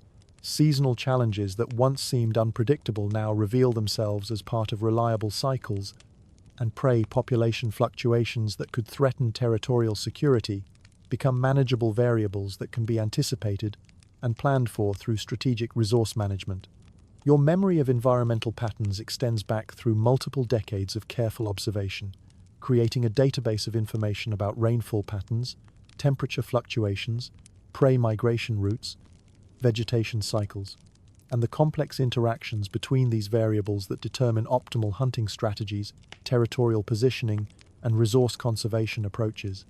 This accumulated knowledge allows you to predict environmental changes weeks or months in advance, to recognize subtle early indicators of seasonal transitions, and to position yourself advantageously for conditions that other dragons are still reacting to after they've already established themselves. The long view reveals the cyclical nature of many environmental challenges that appear unprecedented to dragons with shorter historical perspectives. Drought periods that seem catastrophic to younger dragons prove to be variations within normal rainfall cycles when viewed against decades of experience. Prey population fluctuations that might trigger territorial expansion or abandonment decisions represent predictable responses to environmental variables that can be anticipated and managed through strategic patience rather than reactive. Territorial modifications. Physical decline, when it finally becomes noticeable, manifests as a gradual shift towards strategies that emphasize judgment over physical capability. Your reflexes may be slower than they were during your peak performance years, but this reduction in speed has been compensated by improvements in predictive capability that allow you to position yourself correctly in advance rather than relying on rapid response to immediate opportunities. The hunting territory that once required active patrolling to maintain has been adjusted to maximize efficiency and minimize effort, focusing on the most productive locations and eliminating marginal areas that require more energy to maintain than they provide in hunting opportunities. The transition from active predator to what you think of as strategic opportunist with excellent timing happens so gradually that the change is only apparent when viewed against the hunting patterns of your younger years, where once you actively pursued prey through energy-intensive stalking and chasing, You now employ positioning strategies that allow opportunities to present themselves to you rather than requiring you to create them through physical effort. This evolution reflects both your deepening understanding of prey behavior patterns and your practical recognition that energy conservation becomes increasingly important as physical capabilities gradually decline. Your social position within the regional dragon community has evolved to reflect the kind of authority that comes from accumulated experience combined with demonstrated judgment. You've become a respected elder whose presence influences local dragon politics not through active intervention, but through the weight of your reputation and the practical value of your territorial management expertise. Other dragons modify their behavior in response to your preferences. Consult your example when facing similar challenges, and generally treat your territorial boundaries and resource claims with the kind of deference typically reserved for institutional authorities. The mediator role that you've gradually assumed in territorial disputes operates through what can only be described as the simple expedient of being too old and cranky to argue with. A conflict resolution strategy that works because all parties recognize that challenging your judgment is likely to be more trouble than accepting your suggestions. Your mediation approach emphasizes practical solutions over dramatic confrontations, sustainable resource sharing over winner-take-all territorial divisions, and the kind of long-term thinking that serves everyone's interests by maintaining stable neighborhood relationships that reduce the frequency of future conflicts. Your status as a living landmark that younger dragons navigate around like a geographic feature with attitude reflects the kind of institutional presence that develops when individual dragons achieve sufficient territorial stability and social recognition to become permanent features of regional dragon society. Your territory, your hunting grounds, your basking spots, and your general presence have become reference points that other dragons use for navigation, territorial planning, and social positioning, and this geographic authority represents a form of influence that extends far beyond formal territorial boundaries. The philosophical perspective that accompanies the long view involves a fundamental shift from concern with immediate challenges to appreciation for the underlying patterns that govern dragon existence. The daily problems that once required urgent attention now appear as routine variations within predictable cycles. The territorial disputes that once seemed threatening now represent familiar social processes with well-understood resolution strategies, and the hunting challenges that once demanded constant innovation now yield to established techniques that have been refined through decades of practice. Reflection on decades of dragon life reveals the extent to which success depends less on dramatic achievements and more on the consistent application of sound principles combined with the patience to allow those principles to produce results over time. The most significant accomplishments in dragon life's successful territorial establishment, effective hunting strategy development, stable social relationship maintenance, and reproductive success will result from patient accumulation of small advantages rather than single moments of dramatic triumph. The long view perspective transforms your understanding of dragon life from a series of individual challenges requiring immediate solutions to a coherent enterprise, requiring strategic planning, patient execution, and the kind of long-term thinking that allows current decisions to serve future objectives. This shift in perspective affects everything from daily territorial management decisions to long-term resource allocation strategies to the criteria you use for evaluating success and measuring progress toward life objectives. Environmental changes that once seemed threatening now appear as manageable variables that can be accommodated through strategic adaptation. Social conflicts that once required aggressive responses now yield to diplomatic approaches that serve long-term relationship management objectives, and hunting challenges that once demanded physical solutions now benefit from the kind of strategic thinking that allows patient positioning to substitute for athletic capability. The wisdom that accumulates over decades of successful territorial management manifests as an intuitive understanding of the relationships between environmental variables, social dynamics, and resource management strategies that allows complex decisions to appear effortless while actually representing the application of sophisticated analytical thinking developed through years of practical experience. This accumulated wisdom serves not only your own territorial management needs, but also influences the broader dragon community through the example of effective leadership and the practical value of strategic thinking applied to common Challenges. From your position as an elder dragon with decades of successful territorial management behind you, and the perspective that comes from observing multiple cycles of environmental change, social evolution, and generational transition, dragon life appears as a remarkably stable enterprise that rewards patience, strategic thinking, and the kind of competent management that makes survival appear effortless, while actually requiring sophisticated understanding of complex environmental and social systems. Graceful aging, you discover, is largely a matter of strategic resource allocation, combined with realistic assessment of capabilities, and the kind of philosophical acceptance that allows you to appreciate what you can still do, rather than mourning what you can no precess. Longer accomplish with the physical efficiency that characterized your peak performance years. Your territory has been gradually reduced to focus on prime locations with excellent amenities and minimal Dramara streamlined domain that provides all the essential services of territorial ownership without requiring the extensive patrolling and maintenance that characterized your earlier, more ambitious territorial holdings. The hunting that now sustains you has been limited to opportunities that present themselves during what you think of as regular business hours, a schedule that reflects both your reduced physical stamina and your improved ability to predict when and where prey will be available, without requiring the kind of extended stalking expeditions that once constituted the primary component of your hunting strategy. This shift toward opportunistic hunting represents not a decline in capability, but an evolution toward efficiency that maximizes nutritional returns while minimizing energy expenditure.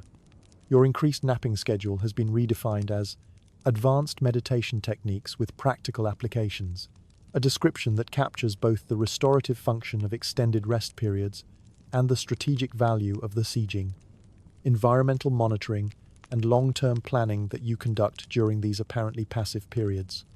The basking sessions that now constitute a significant portion of your daily routine serve multiple purposes: thermal regulation, physical restoration, territorial surveillance, and the kind of contemplative thinking that allows you to process decades of accumulated experience into practical wisdom. The reduced scope of your territorial activities might appear to represent a retreat from the active engagement that characterized your prime years, but actually reflects a sophisticated understanding of energy management that allows you to maintain effective territorial control through strategic presence rather than constant activity.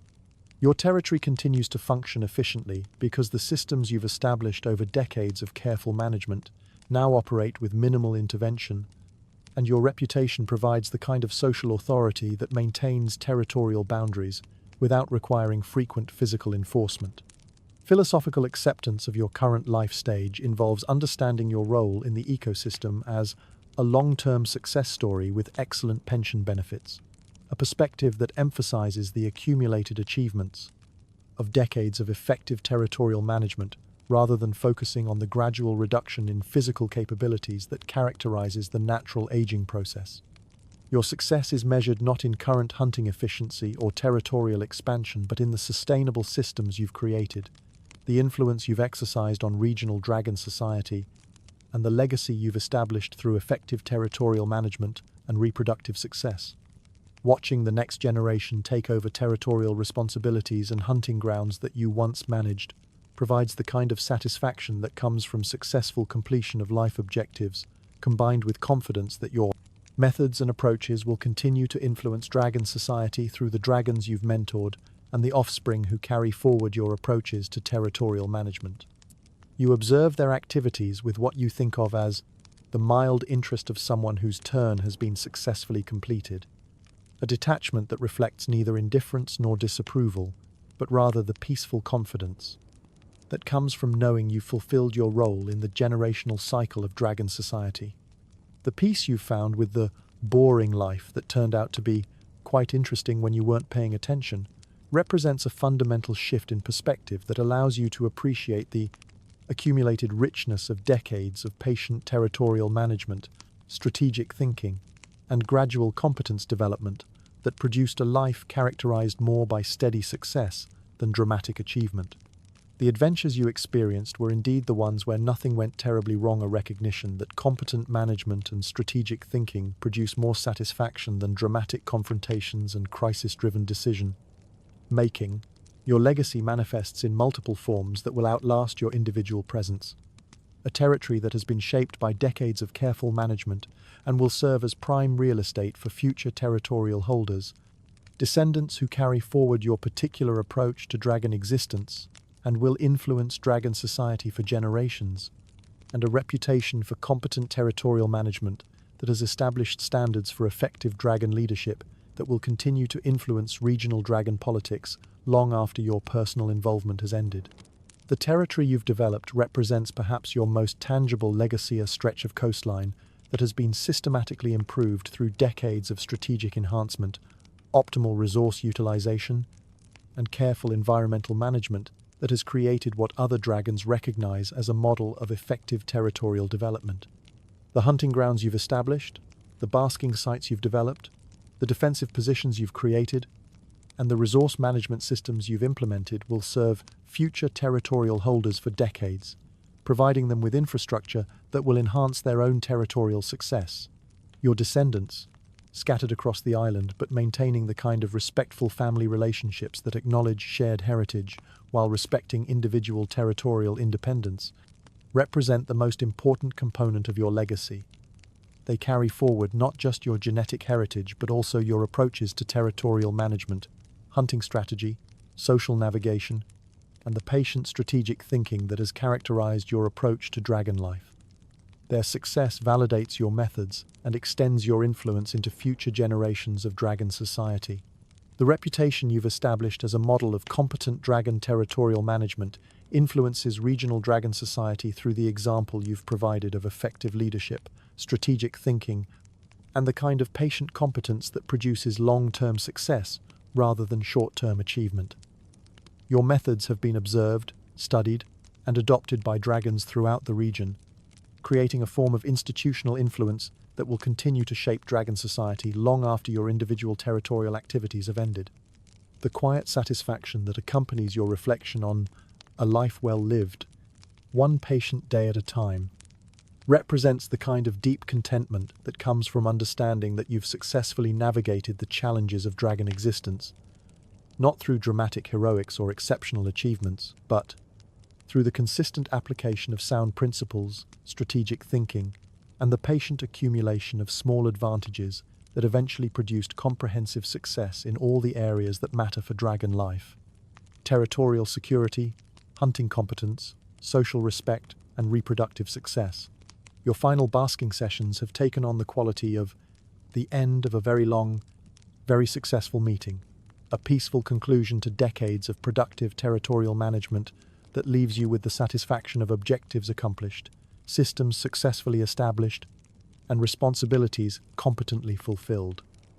The sunset that you observe from your favorite basking spot provides the perfect metaphor for a life that has been characterized more by steady competence than dramatic achievement, more by strategic patience than aggressive action, and more by gradual success than sudden triumph. The understanding that being boring was actually the most interesting thing you could have been represents the ultimate wisdom of dragon existence. That competent management of the unglamorous realities of territorial life, hunting strategy, social navigation, and resource allocation produces more meaningful satisfaction than the dramatic adventures that feature in dragon mythology, but rarely contribute to long-term success. Your boring life has been quietly extraordinary, characterized by the kind of patient excellence that makes everything appear effortless while actually requiring sophisticated understanding and strategic thinking. The eternal dragon truth that emerges from your decades of experience is that sometimes the best adventures are the ones where nothing goes terribly wrong. A recognition that sustainable success depends more on avoiding major mistakes than on achieving dramatic victories, more on consistent competence than on exceptional performance, and more on strategic patience than on aggressive ambition. Your life has been an adventure in competent normalcy, and that competent normalcy has produced extraordinary results measured in territorial security, social respect, reproductive success, and the kind of peaceful satisfaction that comes from understanding that you've mastered the art of being exactly the kind of dragon that you needed to be. As the sun sets over Rinka Island, painting the sky in shades of gold and orange that you've watched thousands of times over the decades, you settle into your favorite basking position with the profound contentment that comes from a life successfully lived according to principles that emphasized patience over drama, competence over ambition, and strategic thinking over reactive behavior. The boring life has been, in the end, the most interesting adventure of a quiet masterpiece of sustained excellence that will influence dragon society for generations through the territory you've developed, the descendants you've raised, and the example you've provided of what it means to be a truly successful dragon. The final chapter of your story fades, not with dramatic conclusion, but with peaceful continuation. As the systems you've established continue to function, the influence you've exercised continues to shape dragon society, and the legacy you've created continues to demonstrate that the most profound adventures are often the ones that unfold quietly, patiently, and competently over the course of a lifetime dedicated to doing ordinary things extraordinarily well. In the gathering dusk, with the familiar sounds of your territory settling into evening routines that you've observed and influenced for decades, you close your eyes with the satisfaction of someone whose work is complete, whose responsibilities have been fulfilled, and whose life has been a quiet triumph of competent dragon existence. Tomorrow will bring its own opportunities and challenges, but for now, in this moment of peaceful reflection, you embody the ultimate dragon truth: that being boring is often the most interesting thing you can be, and that a life well lived is measured not in dramatic moments, but in the patient accumulation of days successfully navigated, challenges competently met, and responsibilities quietly fulfilled. The boring life of a Komodo dragon ends as it was lived, quietly, competently, and with the kind of dignified success that makes everything appear effortless while actually representing decades of sophisticated understanding applied to the complex art of dragon existence. Your legacy continues in the territory that bears the mark of your careful management, in the descendants who carry forward your approaches to dragon life, and in the example you've provided that patient competence produces more meaningful achievement than dramatic heroics. As the stars emerge overhead, and the island settles into the familiar rhythms of another night, your story becomes part of the larger narrative of dragon society, testament to the extraordinary results that can emerge from the patient application of ordinary wisdom to the everyday challenges of territorial management, hunting strategy, and social navigation. The boring life has been, in the end, a quiet masterpiece of dragon existence, and its influence will continue to shape the lives of dragons for generations to come. Years pass on Rinka Island as they always have, marked by the reliable cycles of wet and dry seasons, the eternal rhythm of predator and prey, the ongoing negotiations of territorial boundaries, and the patient succession of dragon generations learning the same essential lessons about patience, competence, and strategic thinking. Your territory, now managed by a younger dragon who inherited not just the prime real estate but also the management systems and territorial philosophy that you developed over decades of careful refinement, continues to serve as a model of effective dragon domain administration. The hunting grounds you established still provide optimal opportunities for strategic predation. The basking sites you developed still offer perfect combinations of thermal efficiency and territorial surveillance, and the resource management systems you implemented still ensure sustainable utilization of territorial assets. Your infrastructure continues to serve dragon society, providing practical value that extends far beyond your individual territorial tenure and validates the long-term thinking that characterized your approach to dragon life management. Your descendants, now established throughout the region in territories of their own, demonstrate the continuing influence of your approaches to dragon existence through their own territorial success, hunting competence, and social navigation skills. They've adapted your methods to suit their individual circumstances and territorial requirements, but the underlying principles of patient strategic thinking, competent resource management, and diplomatic social interaction continue to characterize their approach to dragon life and to influence their own offspring in turn. The regional dragon society that you helped shape through decades of consistent example and practical demonstration of effective territorial management continues to reflect the values you embodied: preference for diplomatic resolution over aggression. The regional dragon society that you helped shape through decades of consistent example and practical demonstration of effective territorial management continues to reflect the values you embodied: preference for diplomatic resolution over aggressive confrontation, emphasis on sustainable resource management over maximum exploitation, and recognition that patient competence produces better long-term results than dramatic action or ambitious expansion. Your influence on Dragon Society operates like institutional memory, shaping community standards and expectations through the accumulated effect of proven methods rather than formal authority. New generations of dragons continue to face the same fundamental challenges that characterized your own development. Learning to hunt effectively, establishing territorial security, navigating social relationships, managing environmental changes, and developing the patient competence that transforms juveniles into successful adults. The methods they employ and the strategies they develop continue to reflect the influence of your example, transmitted through the dragons you mentored, the offspring you raised, and the community standards you helped establish through decades of consistent demonstration of effective dragon life management. The environmental changes that continue to affect Rinca Island seasonal variations, prey population fluctuations, human development pressures, and the long-term cycles that characterize ecological systems are met by Dragon Society with the kind of adaptive strategies that you pioneered through your own territorial management experiences. The approach of patient observation, gradual adjustment, and strategic thinking that you employed to navigate environmental challenges has become part of the community's collective wisdom, providing a framework for responding to new situations with the kind of measured competence that produces sustainable solutions. Your story becomes part of the larger narrative of dragon existence on Rinca Island, contributing to the accumulated wisdom that each generation inherits and builds upon as they develop their own approaches to the eternal challenges of dragon life. The boring life that you lived serves as proof that extraordinary achievement often emerges from the patient application of ordinary wisdom to everyday challenges, that competent management of unglamorous realities produces more meaningful success than dramatic gestures or ambitious schemes.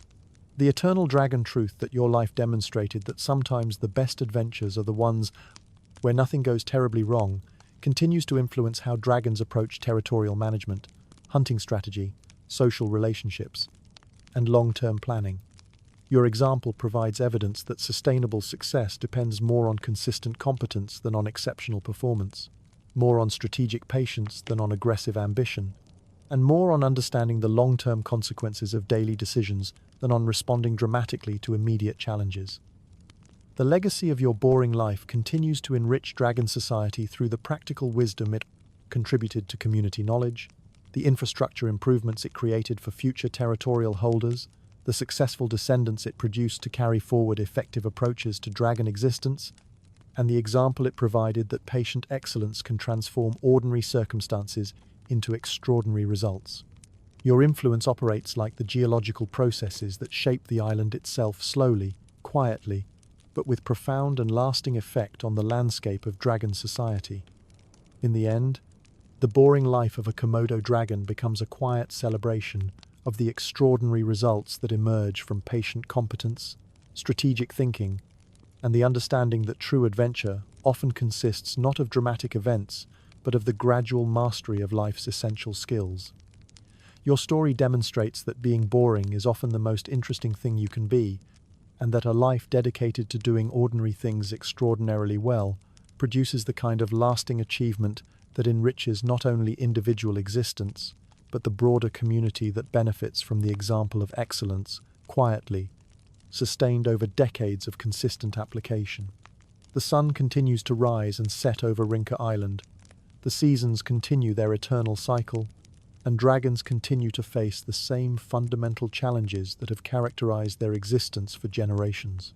But the community they participate in, the methods they employ, and the standards they aspire to continue to reflect the influence of your patient example, ensuring that the boring life you lived continues to generate interesting results for dragons who understand that the most profound adventures are often the ones that unfold quietly, competently, and successfully over the course of a lifetime dedicated to the patient mastery of dragon existence. Your legacy lives on in every successfully managed territory, every competently executed hunt, every diplomatically resolved territorial dispute, and every young dragon who learns that patience and strategic thinking produce better results than drama and aggressive ambition.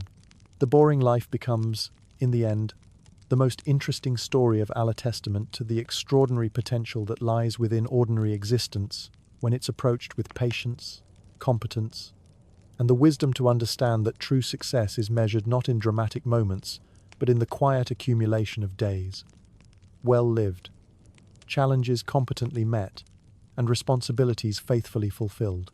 And in the gathering dusk of another day on Rinka Island, as dragons throughout the region settle into territories shaped by your influence, employ strategies refined through your example, and navigate social relationships governed by standards you helped establish, the boring life continues to generate its quiet magic, transforming individual excellence into community wisdom, personal achievement into generational legacy, and the patient application of ordinary skills into the extraordinary adventure of a life well lived, in service to the eternal truth that sometimes being boring is the most interesting thing you can possibly be. The art of being professionally patient, as developed over decades of successful territorial management, represents perhaps the most undervalued skill in the dragon repertoire. While mythological accounts emphasize dramatic confrontations and spectacular hunting expeditions, the reality of effective dragon existence depends far more heavily on the ability to wait productively, observe systematically, and act only when conditions align for optimal results. Professional patience differs fundamentally from mere waiting. Waiting is what you do when you have no other options. Professional patience is a strategic choice that maximizes long-term returns through careful timing and positioning. The patient dragon is not passive, but actively engaged in environmental monitoring, opportunity assessment, and strategic positioning that transforms apparent inactivity into highly productive resource allocation. The development of professional patience requires understanding that most opportunities in dragon life arrive according to environmental rhythms rather than personal schedules. Prey animals follow predictable movement patterns that can be anticipated and intercepted, but only by dragons who have learned to synchronize their activities with natural cycles rather than imposing artificial urgency on situations that benefit from strategic delay. The impatient dragon expends enormous energy creating opportunities. The professionally patient dragon allows opportunities to create themselves and then positions himself to capitalize on them with minimal effort and maximum efficiency. Weather patterns, seasonal transitions, prey behavior cycles, and territorial dynamics all operate according to schedules that favor patient observation over reactive intervention. The dragon who masters professional patience learns to read these patterns like a complex schedule, positioning himself in advance for conditions that other dragons are still trying to adapt to after they've already established themselves. This predictive capability transforms environmental challenges from crisis management situations into routine applications of established strategies. The practical applications of professional patience extend to every aspect of dragon life, from hunting and territorial management to social relationships and long-term planning. Patient hunting allows for precise timing that maximizes success rates while minimizing energy expenditure.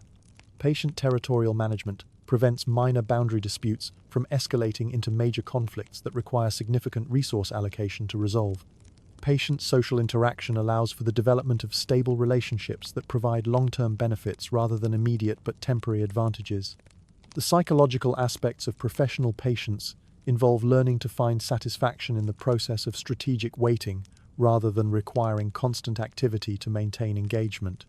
The professionally patient dragon develops the ability to remain mentally active and strategically engaged while physically motionless, using periods of apparent inactivity for environmental monitoring, strategic planning, and the kind of contemplative thinking that allows complex decisions to be made thoroughly rather than hastily. Professional patience also requires understanding the relationship between effort and results that governs most aspects of dragon life. Maximum effort does not necessarily produce maximum results. Optimal effort, precisely timed and strategically applied, consistently outperforms frantic activity or aggressive approaches that fail to account for environmental conditions and timing factors. The patient dragon learns to calibrate effort to opportunity, investing energy only when conditions favor successful outcomes. The evolution from territorial occupant to territorial manager represents one of the most significant transitions in dragon development, requiring the development of skills that extend far beyond basic survival and hunting competence. Effective territorial management operates according to principles that closely resemble corporate leadership, involving strategic planning, resource allocation, stakeholder relationship management, and the kind of long-term thinking that ensures sustainable operations rather than short-term exploitation. Strategic territorial planning begins with comprehensive assessment of available resources, potential threats, seasonal variations, and long-term sustainability factors that affect the viability of territorial holdings. The effective territorial manager must understand not only current conditions, but also predictable changes in prey availability, water access, environmental pressures, and social dynamics that will affect territorial value over time. This requires the kind of analytical thinking that balances immediate needs against long-term objectives and ensures that territorial decisions serve both current survival requirements and future expansion or consolidation goals. Resource allocation within established territories involves sophisticated understanding of the relationship between energy investment and productive returns across different territorial assets. Prime hunting grounds require regular maintenance and defensive attention, but provide consistent returns that justify their resource requirements. Marginal areas may offer occasional opportunities but demand resource investments that exceed their productive value. The skilled territorial manager learns to focus attention and energy on assets that provide optimal returns, while minimizing investment in areas that drain resources without providing proportional benefits.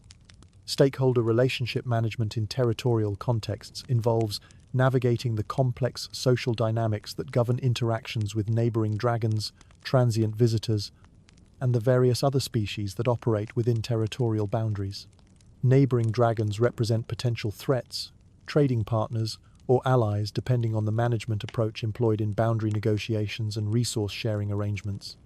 Effective territorial managers develop diplomatic skills that maintain peaceful coexistence while protecting essential territorial interests and preventing minor disagreements from escalating into resource-intensive conflicts.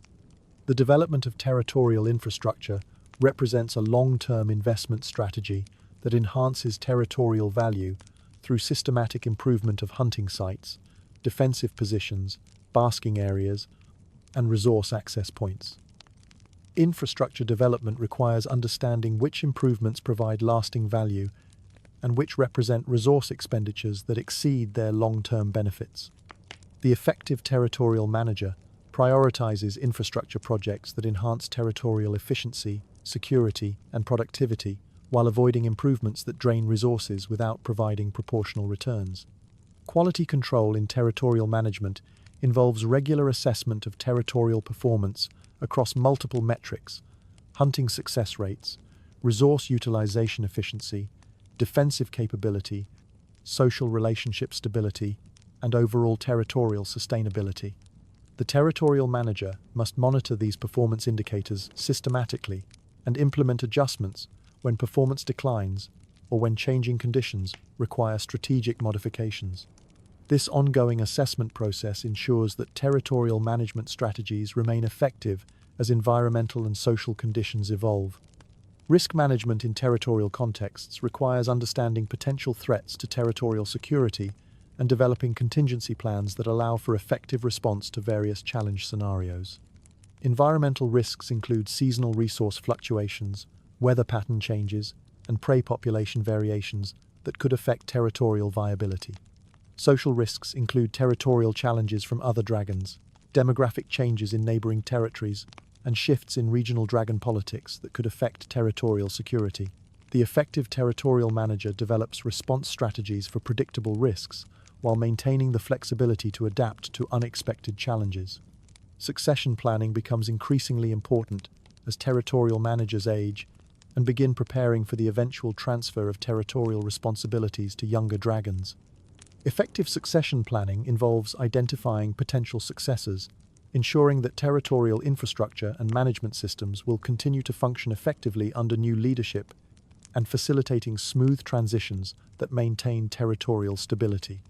The territorial manager who plans effectively for succession creates lasting value that extends beyond personal territorial tenure and contributes to regional dragon society stability. The practical economics of dragon life operate according to principles of resource optimization, energy conservation, and strategic investment that determine long-term survival prospects and territorial success. Understanding these economic principles allows dragons to make informed decisions about resource allocation, territorial development, and lifestyle choices that maximize returns while minimizing risks and resource expenditures. Energy economics form the foundation of dragon existence, governing decisions about hunting strategies, territorial management, social interactions, and daily activity patterns.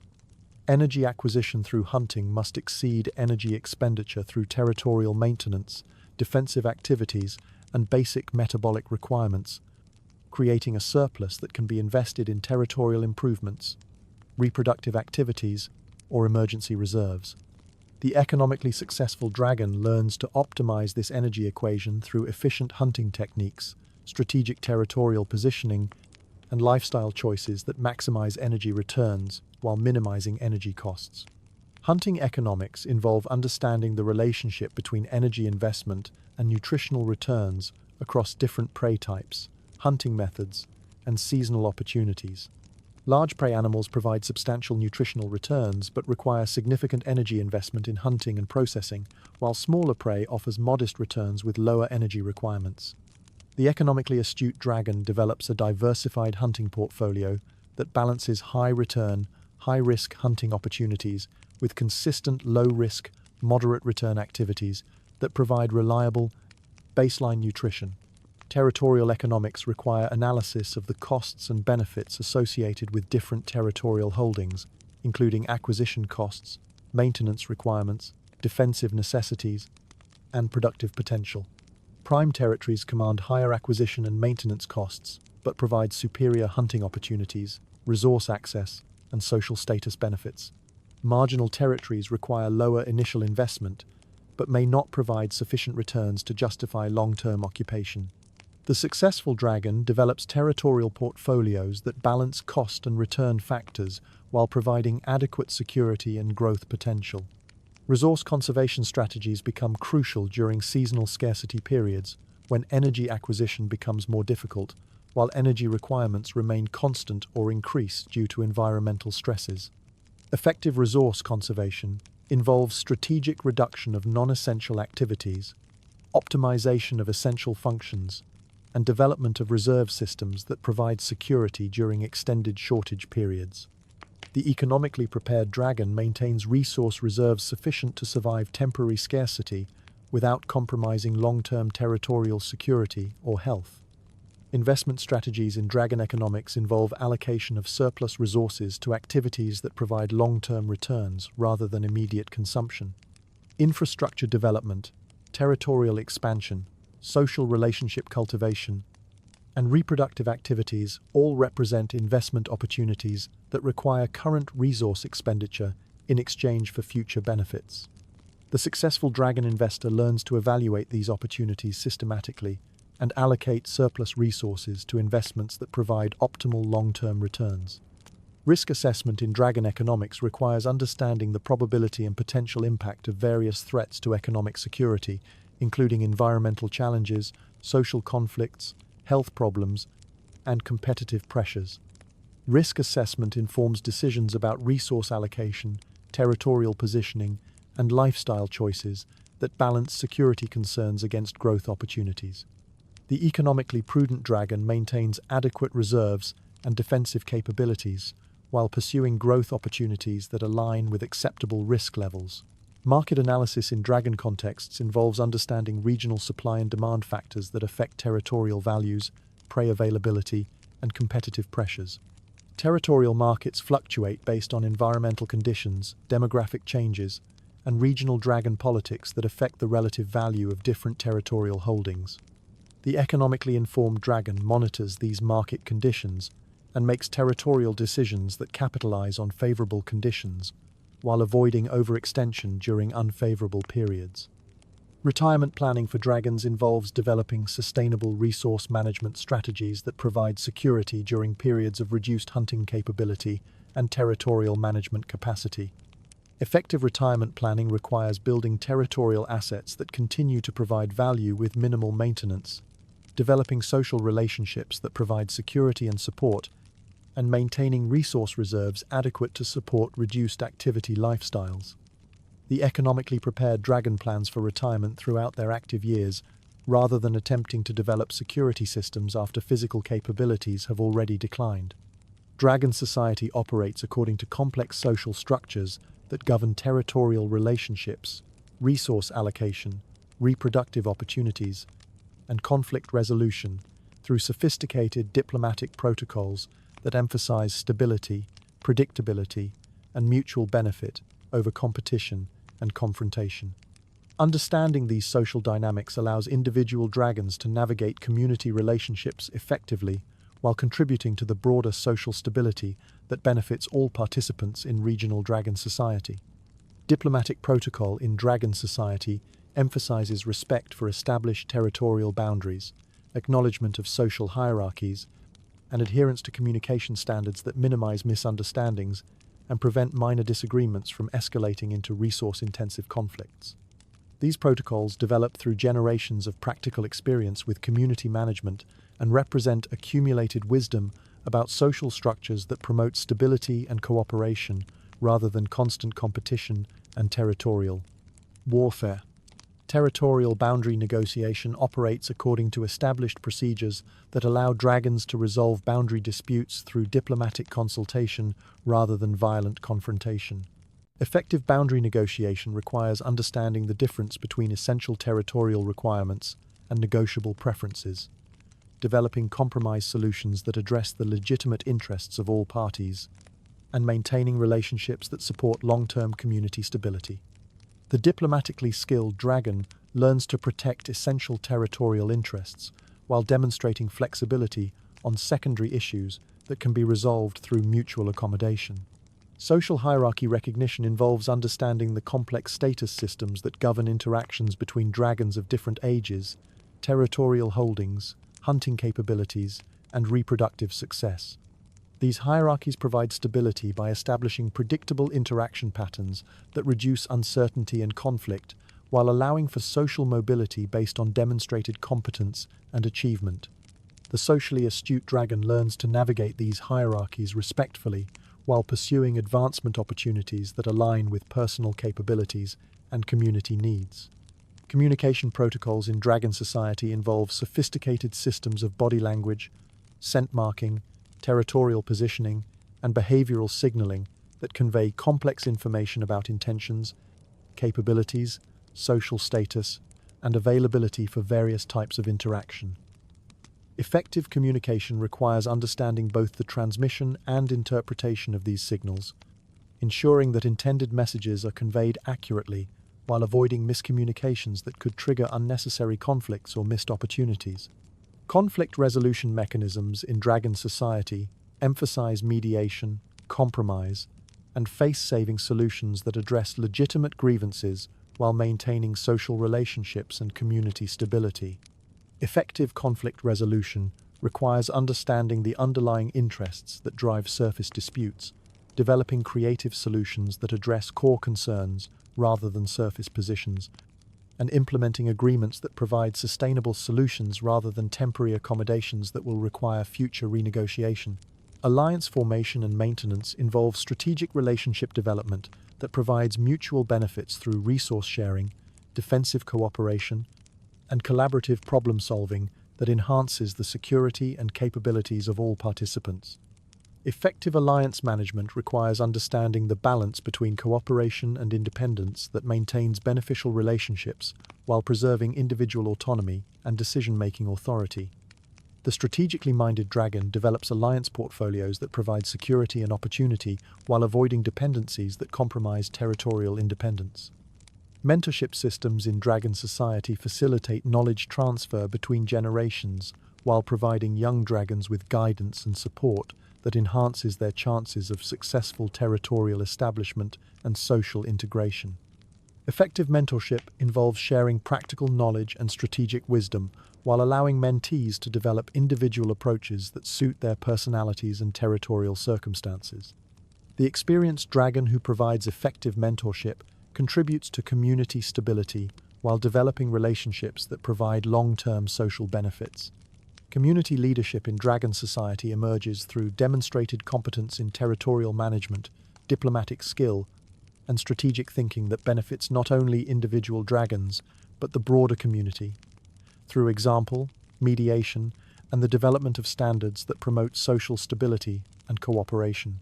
Community leadership requires balancing individual interests with community needs, providing guidance and example that enhances community function while maintaining the respect and autonomy of community members.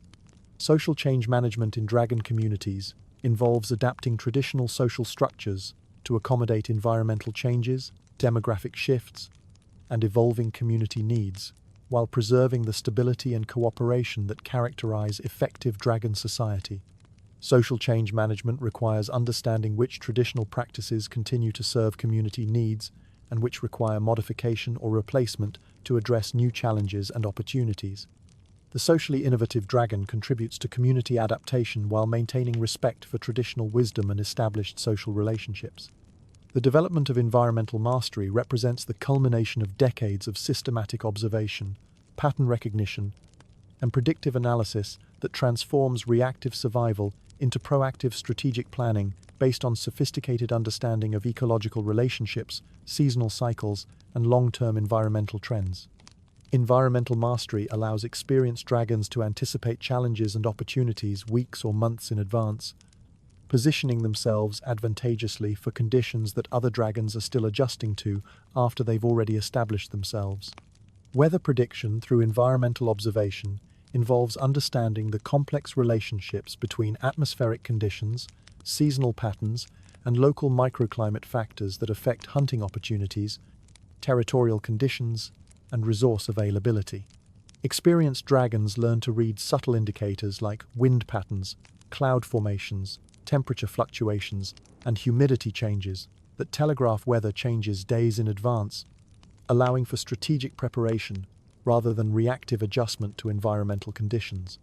Seasonal transition recognition requires understanding the environmental cues that indicate approaching changes in weather patterns, prey behavior, resource availability, and territorial conditions long before these changes become obvious to less experienced observers. These indicators include subtle changes in vegetation, animal behavior patterns, water levels, and atmospheric conditions that experienced dragons learn to interpret as reliable predictors of seasonal transitions that affect hunting strategies, territorial management, and resource conservation requirements. Prey behavior prediction involves systematic observation of animal movement patterns, feeding schedules, reproductive cycles, and seasonal migration routes that allow dragons to anticipate where and when hunting opportunities will present themselves, rather than searching randomly for prey animals that may or may not be available in specific locations. This predictive capability transforms hunting from opportunistic encounter to strategic interception based on sophisticated understanding of prey ecology and behavior patterns.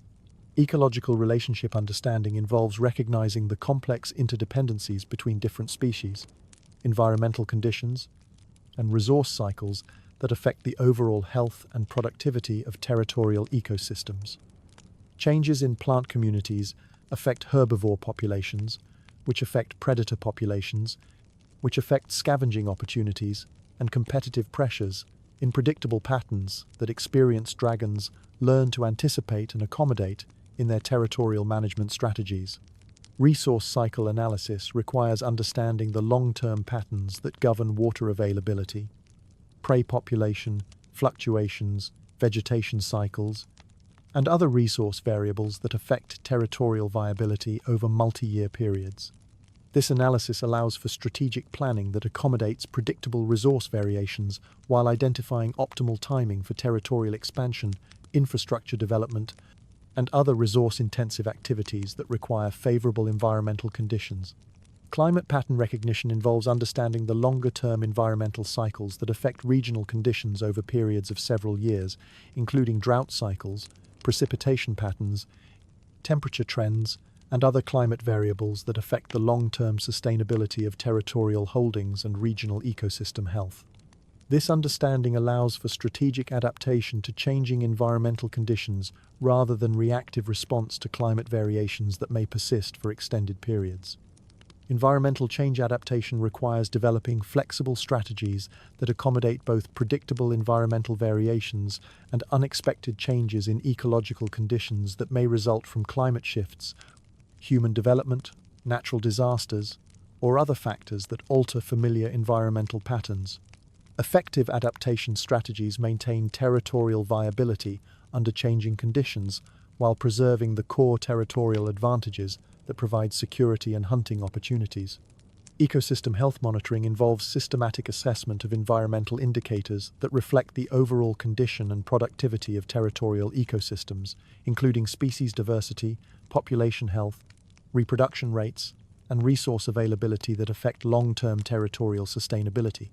This monitoring allows for early detection of environmental problems that could threaten territorial viability and enables preventive measures that maintain ecosystem health rather than reactive remediation of environmental degradation. Predictive planning based on environmental mastery involves integrating weather prediction, seasonal transition recognition, prey behavior analysis, and ecological understanding into comprehensive strategic plans that position dragons advantageously for future conditions rather than simply responding to current circumstances.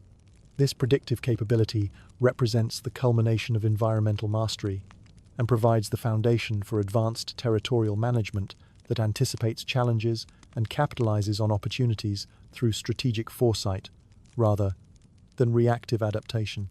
In the end, perhaps the most profound lesson of the boring life is that mastery often manifests not as dramatic action, but as the refined ability to do nothing perfectly, to position oneself so strategically, to understand environmental patterns so thoroughly, and to manage resources so efficiently that extraordinary results emerge from what appears to be ordinary existence, guided by patience, wisdom, and the deep understanding that sometimes the most sophisticated response to complex challenges is elegant simplicity. The art of doing nothing perfectly requires decades of experience to master, involving the kind of strategic thinking that allows complex environmental and social dynamics to work in your favor through careful positioning, rather than active intervention. The master of strategic inactivity understands when to act decisively and when to allow natural processes to create opportunities that can be captured with minimal effort and maximum efficiency. Strategic positioning represents perhaps the highest form of dragon mastery, involving the ability to place oneself in locations and circumstances where favorable outcomes become inevitable rather than fortunate.